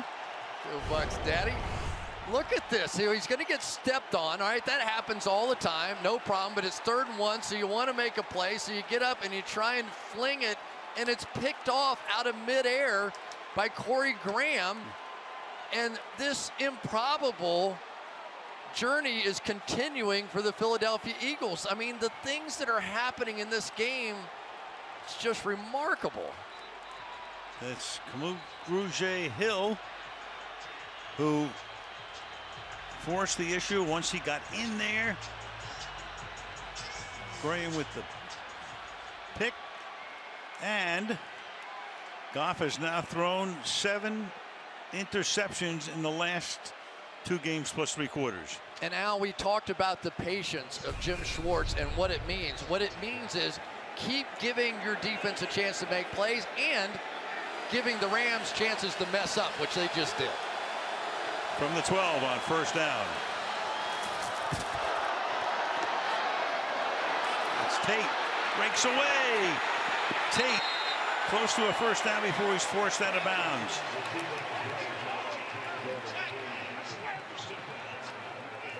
He's spotted at the 4-yard line. It'll be 2nd and 2. Mikel Roby-Coleman, who was so good a week ago, comes up and tries to make the play in the backfield like he did last week.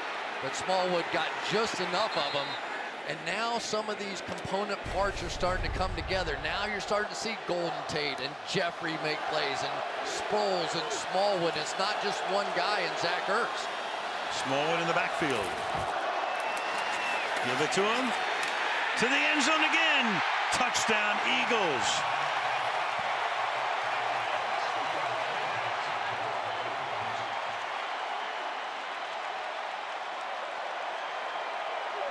All that's missing now is the Rocky music. Well, right now it sounds like the Lincoln, Philadelphia. A lot of Eagle fans here tonight. And Philadelphia, with the extra point, will be up by 17. Watch Jason Peters just drive back into the end zone. And the guy who will never show up on the stat sheet in this game, who's had a big impact, Dallas Goedert, the other tight end on the Eagles. Elliott bangs it through with 1.5 minutes to play in the third.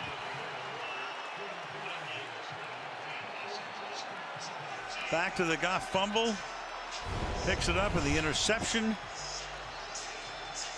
Trying to hurl it away to anybody. You know, if they're in one of their games where they've scored 30-something points, you know what Jared Goff does on that play? He just eats it and they punt. But it's been so frustrating for this football team that he tried to take a chance and got burned. Partner, got burned. We've seen some crazy games. There was a little concern, you know, when we go to the game like this, we go, you know, we're going to get a rout. We did. It's a good thing you and I don't make any side bets. Jeffrey Lurie is right there, the owner of the Eagles. How happy do you think he is now? LA is at least his partial home. He spends a good bit of time out here. And I saw him walking into the stadium. He said, kind of nice to return to LA as world champions. So the Eagles, 2 touchdown underdogs, are up by 17. Once again proving the old adage, nobody knows anything.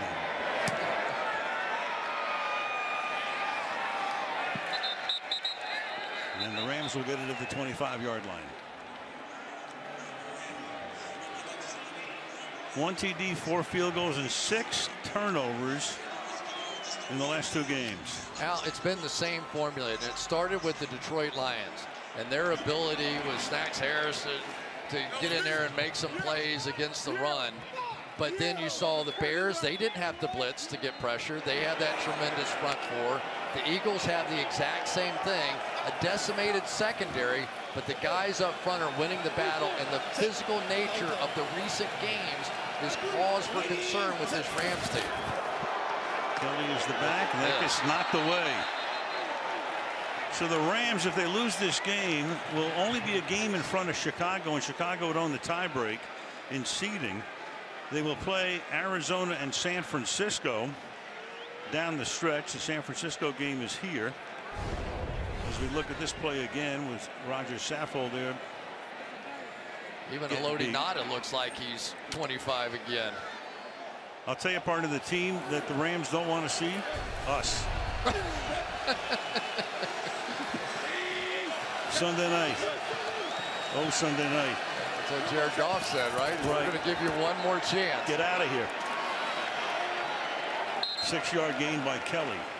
But it really is, if you want to say there's an Achilles heel of this team, I would have said their depth, especially on the offensive side. And we're starting to see it play out now at the running back position. Clearly a difference without Cooper Kupp in the game. The offensive line has 2 rookies as backups. And you start coming down the stretch and you start understanding why the Belichicks of the world build for depth. Because by the time you get to the playoffs, these are the guys that have to play for the world championship. Rams undefeated here at the Coliseum this year, 6-0. But down by 17 in the final minute of the third. And on 3rd and 5, they put the pressure on. The pass is then deflected and incomplete and almost picked off through Woods' hands. And almost another interception. The 4th down. Well, Jim Schwartz feeling it now, bringing a little pressure in the face, made him release it just a tad early. Rasul Douglas there, and they almost got another pick out of that from Trey Sullivan. Johnny Hecker to punt toward Aaron Sproles. Yeah. And a fake. He's done that a ton of times, and then the pass is caught. Eagles say no way. That's Daryl Hodge, and if it stands, that's a big first down. John Fossil is the special teams coach. Father was Jim Fossil. I don't know. Let's see.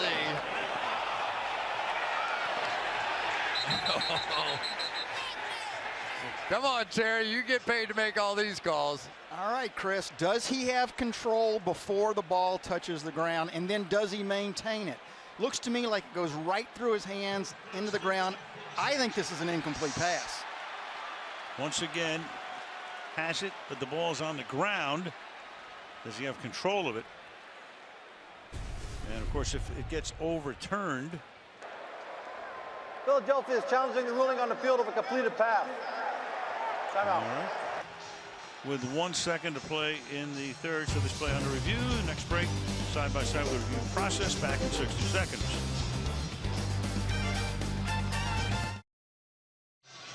Bill Vinovich still going over the replay on the tablet. If it gets reversed, ball will be back at the 30-yard line. Looks like it kind of squirts through there, doesn't it? It does. Here comes the call. After reviewing the play, the ball hit the ground. It's an incomplete pass. Philadelphia's ball, 1st and 10. Please reset the game clock to 39 seconds. Philadelphia is not charged a timeout. So Philadelphia will have the ball at the 30-yard line of the Rams. 22 fake kicks since John Fossil took over as the special teams coordinator back in 2012. 10 first downs, a touchdown. We saw it work last week in Chicago and almost work here tonight, but no.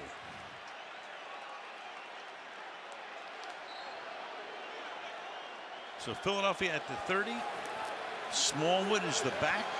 It's had a nice night. 2 touchdowns, 7 carries for 43 yards. On the outside goes the pass, and that's Ertz with his 100th catch of the season. First Eagle to go into triple figures in receptions in one season, and he'd be 10 shy now of Jason Witten's mark of 110 set back in 2012. But it's really a positive development. I know for Zach Ertz, maybe he's saying, oh, not getting the typical action. But long term, the rest of the season, and now this team, if they can hold on to this lead, they've blown a few big leads this year already too. But if they can hold on to this going forward, now all those other options is just going to create balance across the field. An amazing 3 quarters so far by the Philadelphia Eagles. End of 3, 30-13, Philly. Sunday Night Football back after these messages.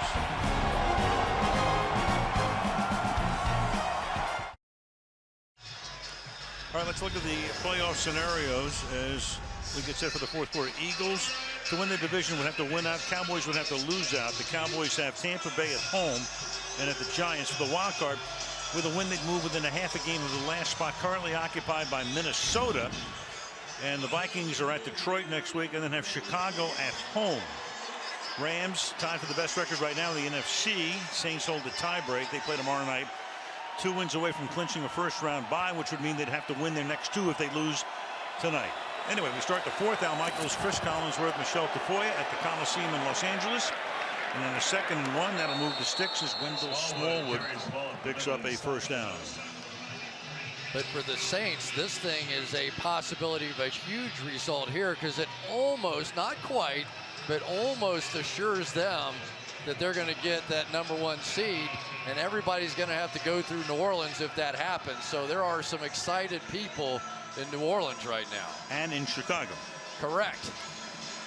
They'd be a game back, and then if the Rams and Chicago end up at the same record, Chicago wins the tiebreak by virtue of last week's win. Darren Sproles is in the backfield on first down from the 18-yard line.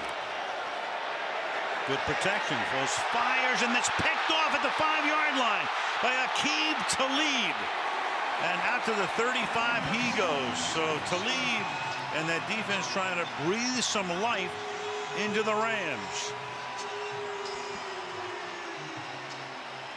The last guy in the world I would be throwing at with a lead is Aqib Talib. Watch him. He's going to cheat this one.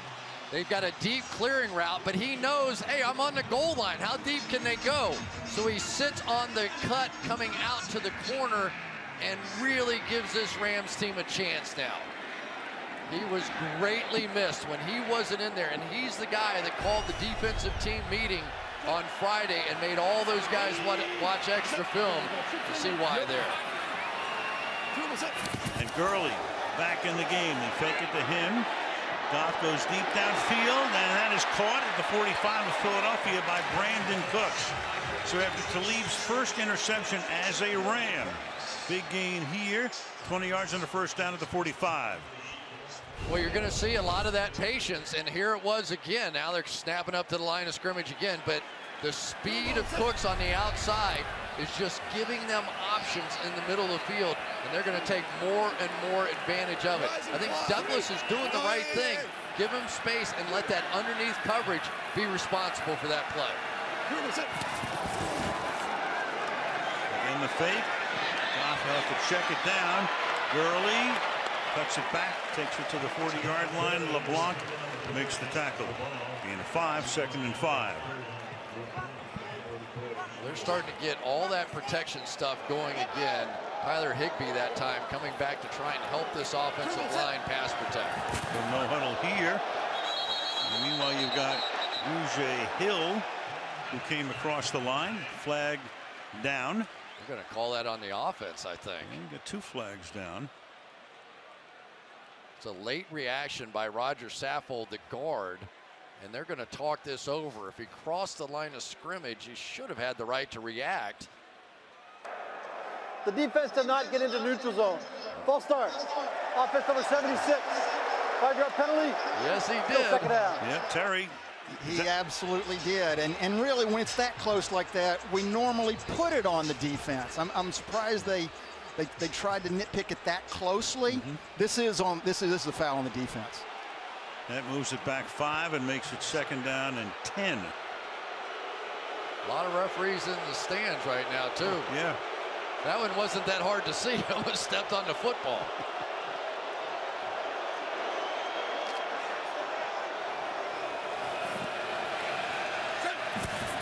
Gurley's in the slot to the right side. He makes the catch, and Gurley will have enough of the first down as he takes it inside the 35-yard line with 12.5 left in regulation. And I think Rams fans are probably sitting there going, why are we seeing all this dinking and dunking and underneath? Where's the bombs? Throw one of those bombs.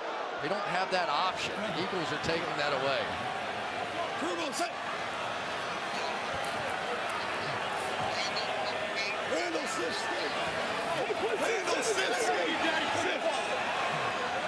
Rams slowing down the tempo here after rushing to the line. Goff rolling away, and that'll be caught, but smacked by Douglas is Tyler Higbee. Rasul Douglas holds it to a 3-yard gain, 2nd down and 7. Rasul Douglas, who not only we told you about how much better he's been in coverage lately, but watch this hit. If you're going to play for Jim Schwartz at corner, you've got to hit. Goff rolling away, looks downfield, he's going to run and slides to a stop at the 26. They'll mark it about 3 yards short of the first down. 3rd and 3. Here we go. I can't imagine this is anything but 4-down territory at this point. So the play call could be a little different. There's certainly nothing wrong with a run here if you're already made up your mind you're going to go for it on 4th.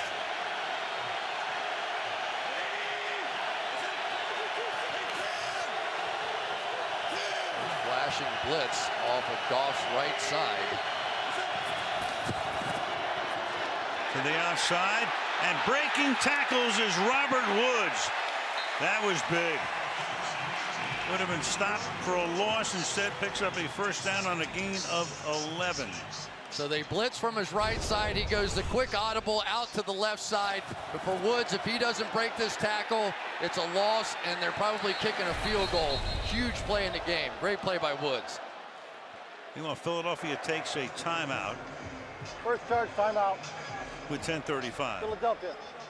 30-second timeout. So, you know, when we start the game tonight, we talked about, was that a 1-off or a 2-off, the way the Rams played in Detroit and Chicago. To be determined, but right now it doesn't look good. No, it doesn't. And I think a formula now has been set a little bit.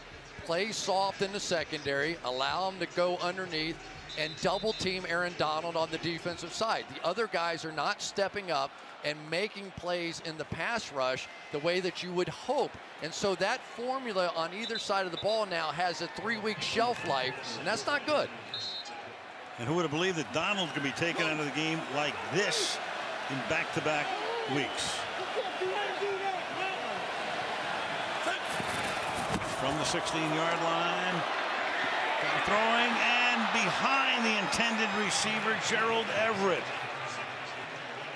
Turned around, threw out the back shoulder, couldn't connect. 2nd and 10. Huge miss. That's an easy one. That's a layup. That's a LeBron James dunk right here. All you get is an out and up, and it's wide open. You have to hit that one. You just have to hit it.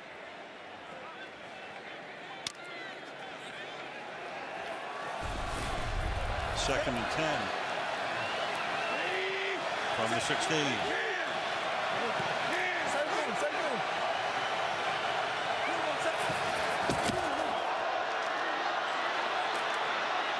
Flushed out, flag is thrown. Catch made by Everett at the 10-yard line. And a flag down. We'll get the call from Bill Vinovich. Yeah, Chris Long was happy about it.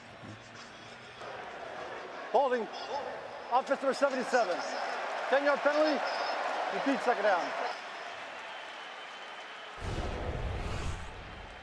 You see Whitworth on the outside, and there was some fighting as he tried to go around, but when Chris Long went inside, then you're going to get this hook right there, and that's what got called. Defensive linemen have gotten so good at letting the officials know, too. I mean, they want to leave no doubt. 2nd and 20. Goff throws. That is caught. And trying to break away, but a gang tackle is Gerald Everett inside the 20-yard line. So that's going to make it 3rd down and 12. I mean, this is definitely going the slow way, you know. Very. Behind, and it's tough anyway. A field goal will cut this thing down to 14 points, but I don't know if you can count on the Eagles not scoring again. This drive's already taken 4.5 minutes. 3rd and 13 from the 19-yard line. And Goff will throw too high, and it's incomplete. Intended for Todd Gurley, going down the middle. So it's 4th and 13. You know, it can't be 2 down or 4 down territory at this particular point. At some point, you're going to need a field goal. You might as well take it here. An open opportunity down here. Goff with a little fadeaway jumper here, and just a little too far behind. And once again, another big shot coming from this Eagles secondary, and not to the head. That was Trey Sullivan on the coverage. Here comes a 37-yard attempt by Greg Zuerlein. He's 2 for 2 tonight. Bangs that one through to tack on 3, make it a 2-possession game, 30-16 Eagles.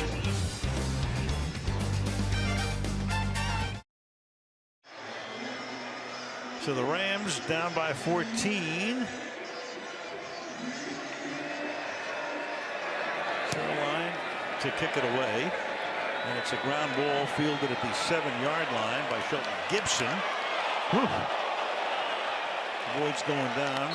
Davis conked him, and he is taken down at the 19-yard line. Big series here for the Ram D with 9:17 left. Well, and you're coming with Nick Foles off of that interception, so a little bit different situation here. But the great thing about Nick Foles, and Jason Kelce probably put it best, he said, when Nick gets in the huddle, think of when you and your buddies are out on Thanksgiving Day playing that Turkey Bowl game, and he's throwing around and having a good time and just enjoying life. He said that's Nick Foles in the huddle. Texas kid, went to the same high school as Foles as Drew Brees. Handoff and a 2-yard gain here for Wendell Smallwood. 2nd down and 8. Anytime Aaron Donald gets a one-on-one block, you can pretty much just chalk it up that he's going to win. That time Wisniewski got on the other end of it. And when you talk to these offensive linemen of the Eagles, they'll tell you there's no combination like this guy of speed and power. He said you can't sit on the speed because he'll just throw you back into the quarterback. And if all of a sudden you try and load up on a power move, he's so quick, he's around you and hitting the quarterback anyway.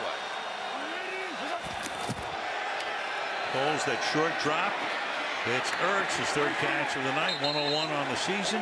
Has enough for a first down. Knocked out of bounds by Nickel Roby Coleman.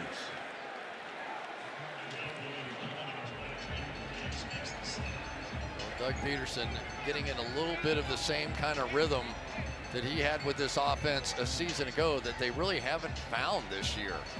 And, you know, he went for it early in the game, didn't make it, but they've stayed aggressive.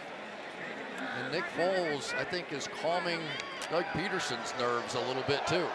Don't have all the read option and the run and the outside the pocket game that you do with Wentz, but you have a guy that this team believes in. He's milking the clock here. Gives it to Adams, swinging to the outside. Gets taken down from behind. There's a flag down. John Johnson makes the tackle. Gonna have a hold here. Holding, offense number 82. 10-yard penalty, repeat first down. Yeah, that was number 3 tight end Richard Rodgers. That was a death grip too. That was a double-handed one shoulder pad hold right there. You can see that one pretty plainly. But that's what they needed. If you're the LA Rams, you have to get the football back. Now here you are. There's Carson Wentz and he and Nick Foles are good buddies. But this is that moment. And now, all right, Aaron Donald's going to get double teamed. Bet your life on it. Who else can make a play? Now they have Ndamukong Suh outside instead of inside. Foles fires. Caught at the 28-yard line. Golden Tate over from Detroit. Midseason trade. Make it second down and 13 after a gain of 7. Jared Goff just hoping this is the time they desperately need a 3-and-out on this series right here. I just wonder how long it took the Eagles to adapt to having Golden Tate on this team, because Nelson Aguilar had done so well in the slot last year. Jeffries' targets got cut. Second and 13. And that is caught by Darren Sproles. You know what's so interesting, and we talked about it over the weekend, Chris, is that they traded for Tate to supplement their wide receiver corps. The other trade was the Cowboys getting Amari Cooper. How's that worked out? Yeah. At least until today. Yeah, for a #1 draft pick. I told you he's lining up outside. Check out this hit. Nick Foles, give him credit, man. He has really hung in and made some plays under pressure tonight. Especially that shot he took from Donald in the first half. Oh. Here we go. Huge right here. Third and 8. 6.5 to go. Looks the play clock all the way down and then hands the ball off to Sproles to the outside, and he gets tripped up. Flag is down. John Johnson again with the tackle. Looked like Sproles was going to get the first down, but we'll see what the penalty is. It's going to be against the Eagles as he looks over at Holding. McVay. Offense number 65. Penalties decline. Result of the play. 4th down. Yeah, McVay wants it to be 4th down. He wants to get the ball back in a hurry. The penalty's on Lane Johnson. Didn't need the yardage here. You got to get the ball back, so it makes it 4th down. Los Angeles. I'll tell you, that was another big play by John Johnson. He has made a few of them in this game. Meanwhile, the Rams just took a timeout.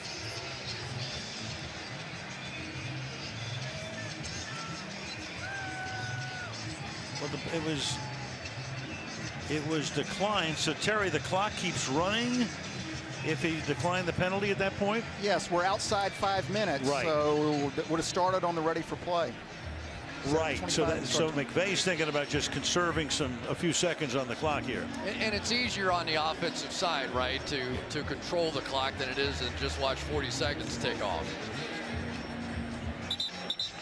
So on 4th down, the Rams are going to send back to receive the kick JoJo Natson. Cameron Johnston, mentioned before, second in the league in gross punting. They send it skyward, and the rush was on, but he gets it away, and Matson calls for and makes the fair catch at the 17-yard line. With 6:18 left in regulation, and the Eagles up by 14.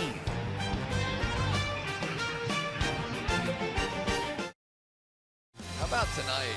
Jared Goff 0 for 2 on plays 20 yards downfield. Nick Foles 3 for 5, 112 yards. Really the difference in the game. Rams' longest play tonight, 21 yards on a rush by Gurley.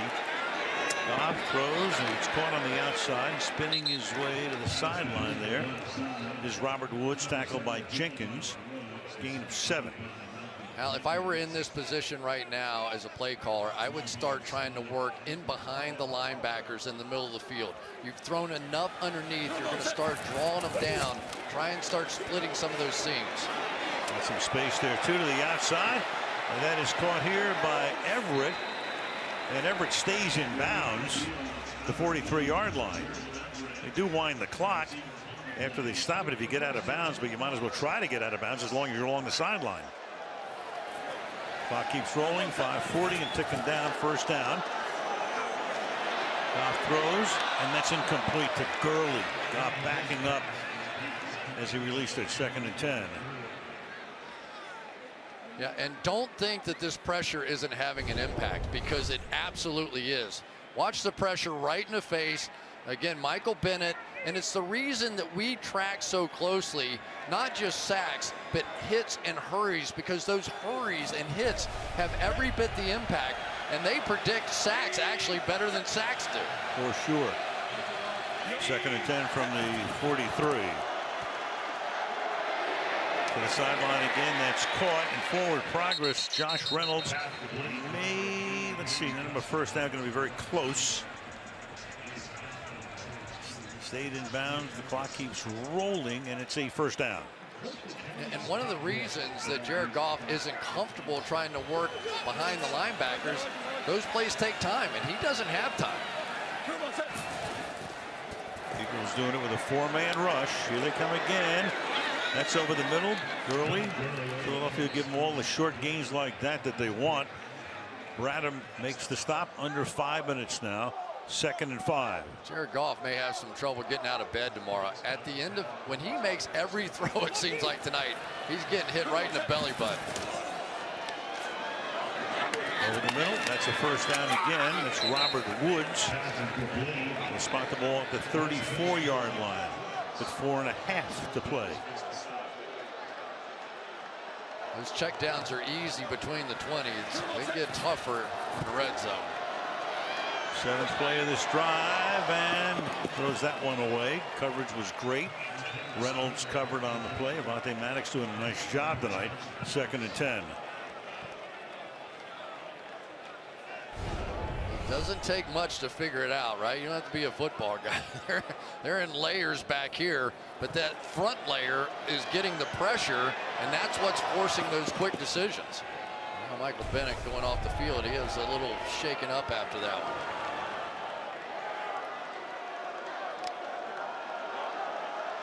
Gets a breather if nothing else. 2nd down and 10. Goff throws it behind Gerald Everett. 3rd and 10. Goff tonight is 29 of 45 for 267 yards.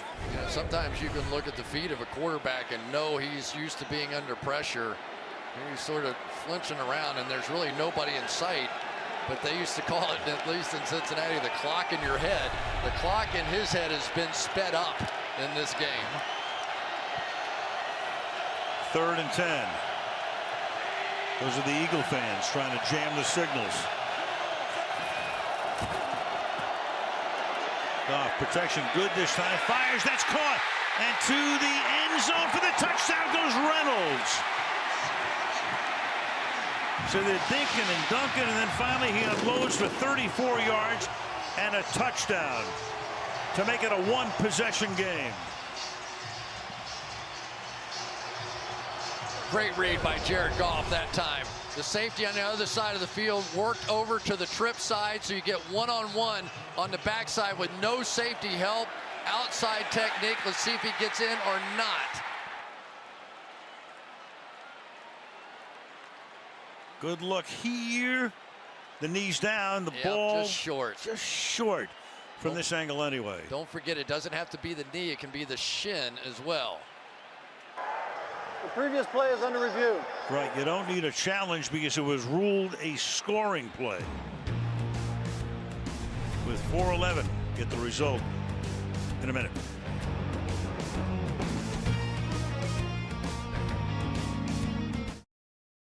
After reviewing the play, the runner is short of the goal line. It'll be first and goal at the half-yard line. So that's where they'll spot it. They will also wind the clock when the ball is ready for play here.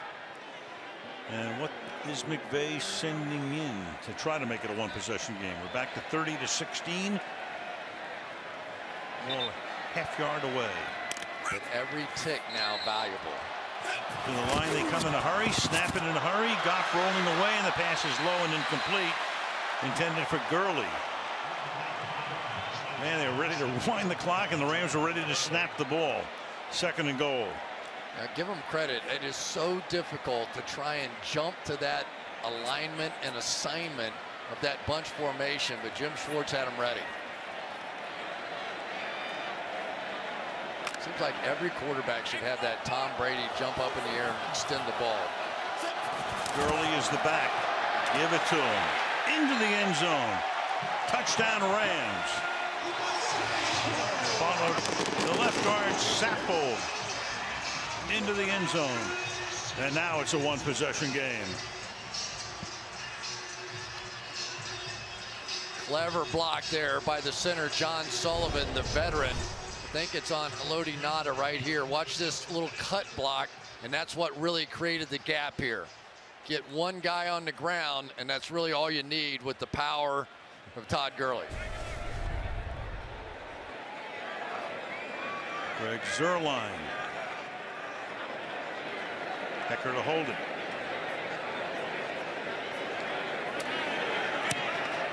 And it's a 7-point game at the Coliseum. 4:06 left in regulation.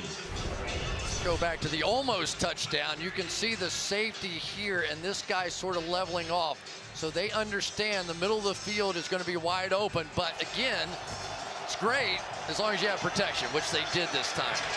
Really well read out by Jared Goff. Saw that move over the top, knew exactly where he was going to go.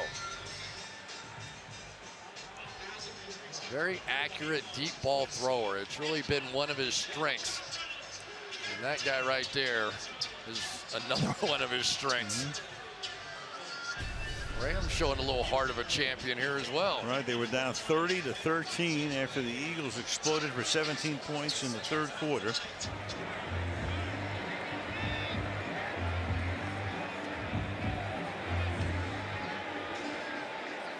The Eagles were expecting an onside kick. Instead, they get a bouncing ball like this that Sproles is going to field at the 16-yard line and get taken down about a yard past that spot. So now that Ram defense pretty much in dire need of a 3-and-out. Rams do have 2 timeouts remaining plus the 2-minute warning. Had a long talk with Nick Foles about this very moment. He said, my dad taught me back when I was playing basketball. Don't look at the score. Don't look at the clock. Take the play call, whatever you're doing, the next shot, and just execute it. Don't get locked up because it's a close game now. Read it out. Do whatever you're supposed to do on the play and make a play. With ice in his veins, they start on the ground and limit Small into a game of a couple, maybe 1. Second down and let's call it 8. Yeah, now you get the timeout, so the chips move to the center of the table now for Sean McVay. He's playing for his 3-and-out right here. Very impressive, though, isn't he?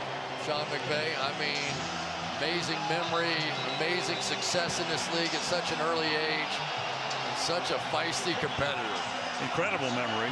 Grandfather was John McVay, at one time the coach of the New York Giants, GM of the San Francisco 49ers. in the halcyon days. Got the job before his 31st birthday.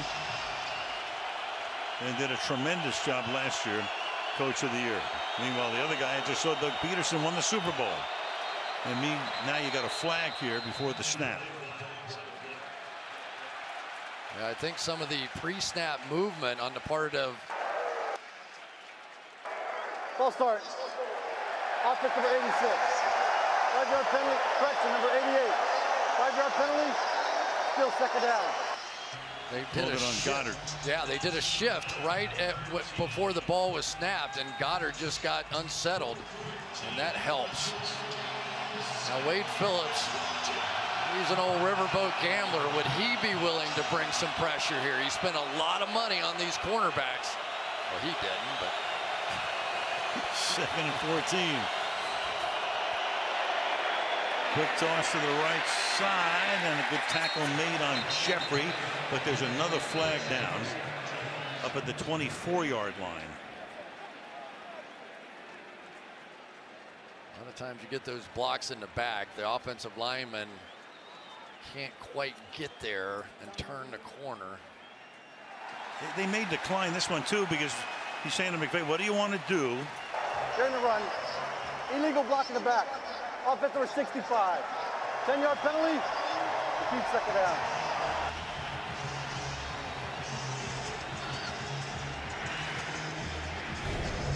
So he will take the penalty and the yardage back to the 10-yard line. See Lane Johnson coming out here trying to catch the speedster Littleton and just couldn't get there. Chris, I think an interesting call there. He could have had 3rd down and 7 or 8. Instead, he opts for 2nd down and 17. And Foles throws, and that's almost intercepted. Johnson was there and almost got it before it hit the turf off the hands of Zach Ertz. 3rd and 17. A little high, no question about it, but that was there. That was a miss.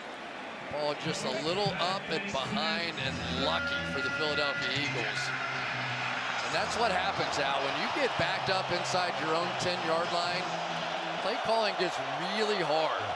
Because now you get sacks, sack fumbles. I guarantee you Aaron Donald gets at least 2 blockers on him right here. And especially on a 3rd down and 17. Foles dumps it off underneath. And it's Smallwood, and he gets taken down up at the 15-yard line. So it's 4th down and 12. Roby Coleman made the tackle here, and the Rams to get the ball back with what will be about 3 minutes left in regulation. Well,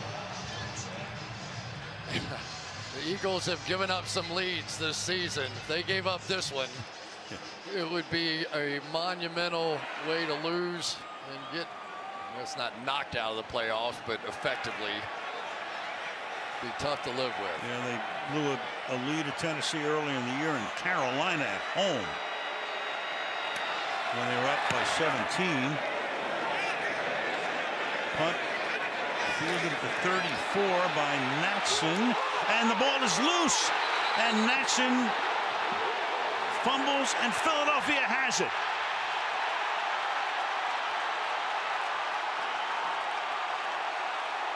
Man, oh man.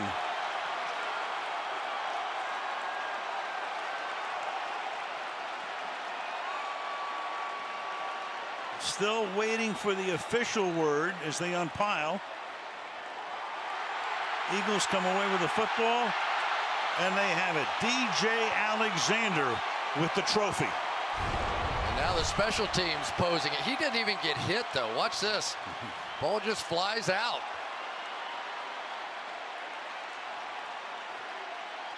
Pharoh Cooper used to be the kick returner. He had not such a good playoff game with some issues on holding on to punts, and here it comes back to bite him again.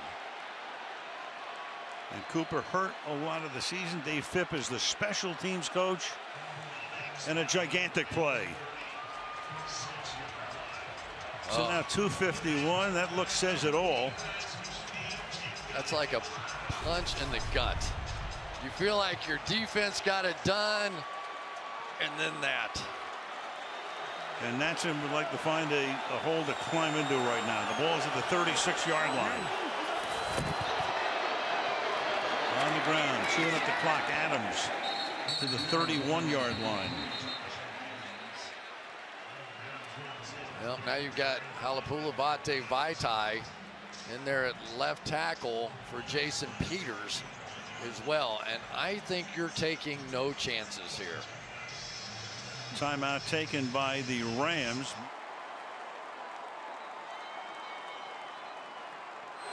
Rams out of timeouts. Only the 2-minute warning will stop it. 2nd down and 6. Good call there by Foles to bring his wide out in the block. Eagles would like to run, and taken down to the 43-yard line was Joyner. That's very interesting. Let's see where the play clock is. The play clock is actually 1 second further than the game clock. I thought if they could run that play, if the Rams could stop him within a couple of seconds, then the Eagles would have had to have run a play before the 2-minute warning, but that is not the case. That was a mistake that time by Nelson Aguilar. Nick Foles told him to come in. He saw the corner blitz coming to that side. He told him to come in to make sure that edge was protected, and Aguilar didn't come in far enough. So we'll go to the 2-minute warning. You got a 3rd down and 10. They're kind of at the edge of field goal range here. A lot of interesting stuff going on as we head to the finish line at the Coliseum in Los Angeles. 30-23 Eagles.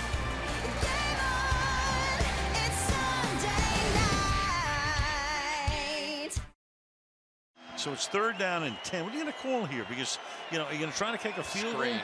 I'm calling a screen. Okay. Right to Aaron Donald's side. Whichever side he's on, because I know he's coming like a madman right here. And I need about 4 or 5 yards.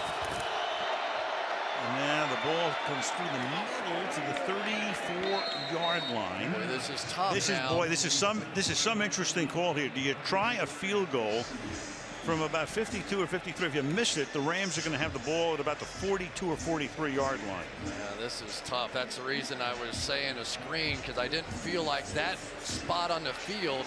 Don't feel very good about it here. If nothing else, they will take the play clock all the way down and call a timeout. So you put Elliott in, pretty much cement the game if you make it. But if you miss it, then the Rams are going to only have about 57 yards to go. Elliott does have a 61-yarder to his name, so he clearly can make it that far. He kicked a game-winning field goal against the Giants last year, which really launched them. Let's go to Michelle. Well, in pregame, Elliott converted one in this direction, 56-yard, but he also missed 2 in this direction, both wide left. Now, SNF Kicks Technology tracked a kick that would have been good from 62. He told me 56 is his normal range. Again, missed a couple, but made one in this direction from that distance out. One thing in his favor, Michelle, no wind tonight. I tell you, Al, it feels like every one of these decisions that Doug Peterson made last year worked out. This year, it feels like the opposite. I know it's not, but it feels like the tide has completely flipped. Huge kick right here. 53-yard attempt. Rick Lovato to snap it. Cameron Johnston to hold it.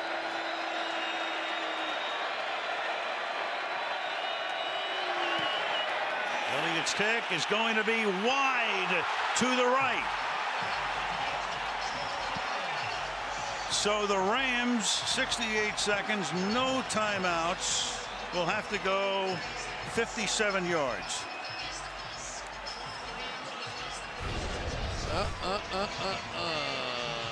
Good snap, good hold. Kick not so good. Oh boy. 7-point game. Rams trying to keep pace at least with the Saints.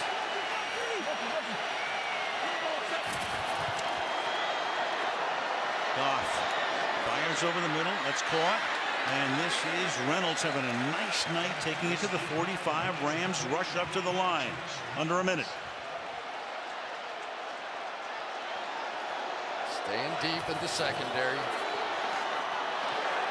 Goff Near side, and that's caught by Gerald Everett. He steps out of bounds, stops the clock at 45. That was a gain there of 6 yards, 2nd and 4. Isn't it amazing how years can just flip-flop on you? How everything went so right for the Eagles a season ago. This year it's the Rams that everything seems to go so right for them. Can they polish this off, this comeback that would be just amazing? 2nd and 4 at the 39.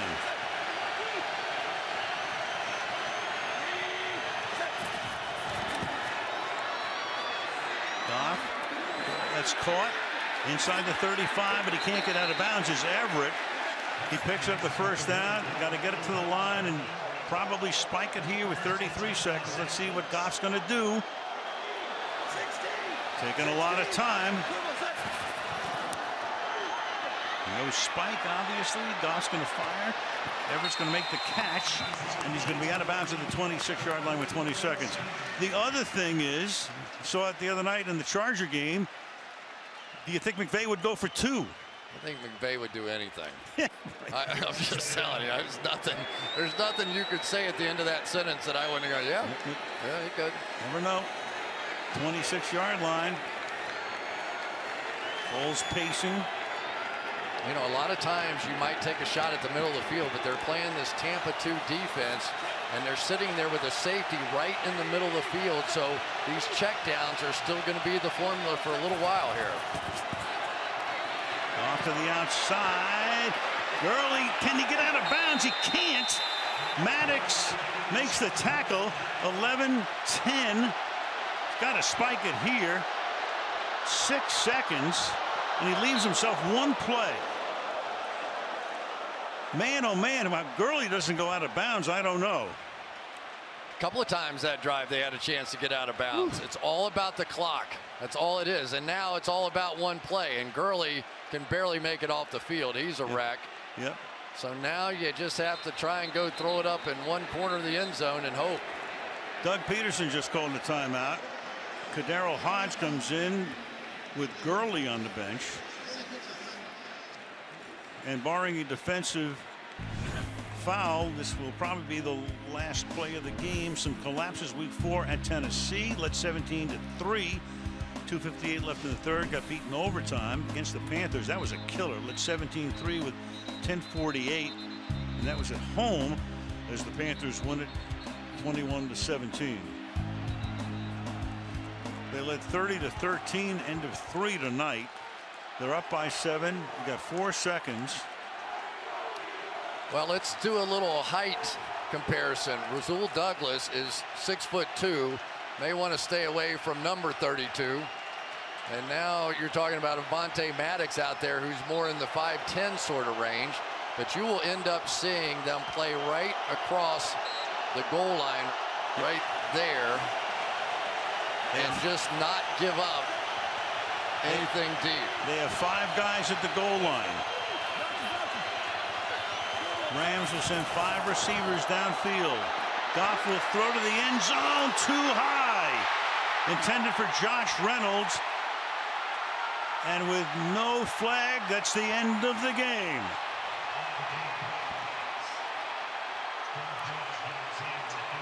They went right after the smaller Avonte Maddox.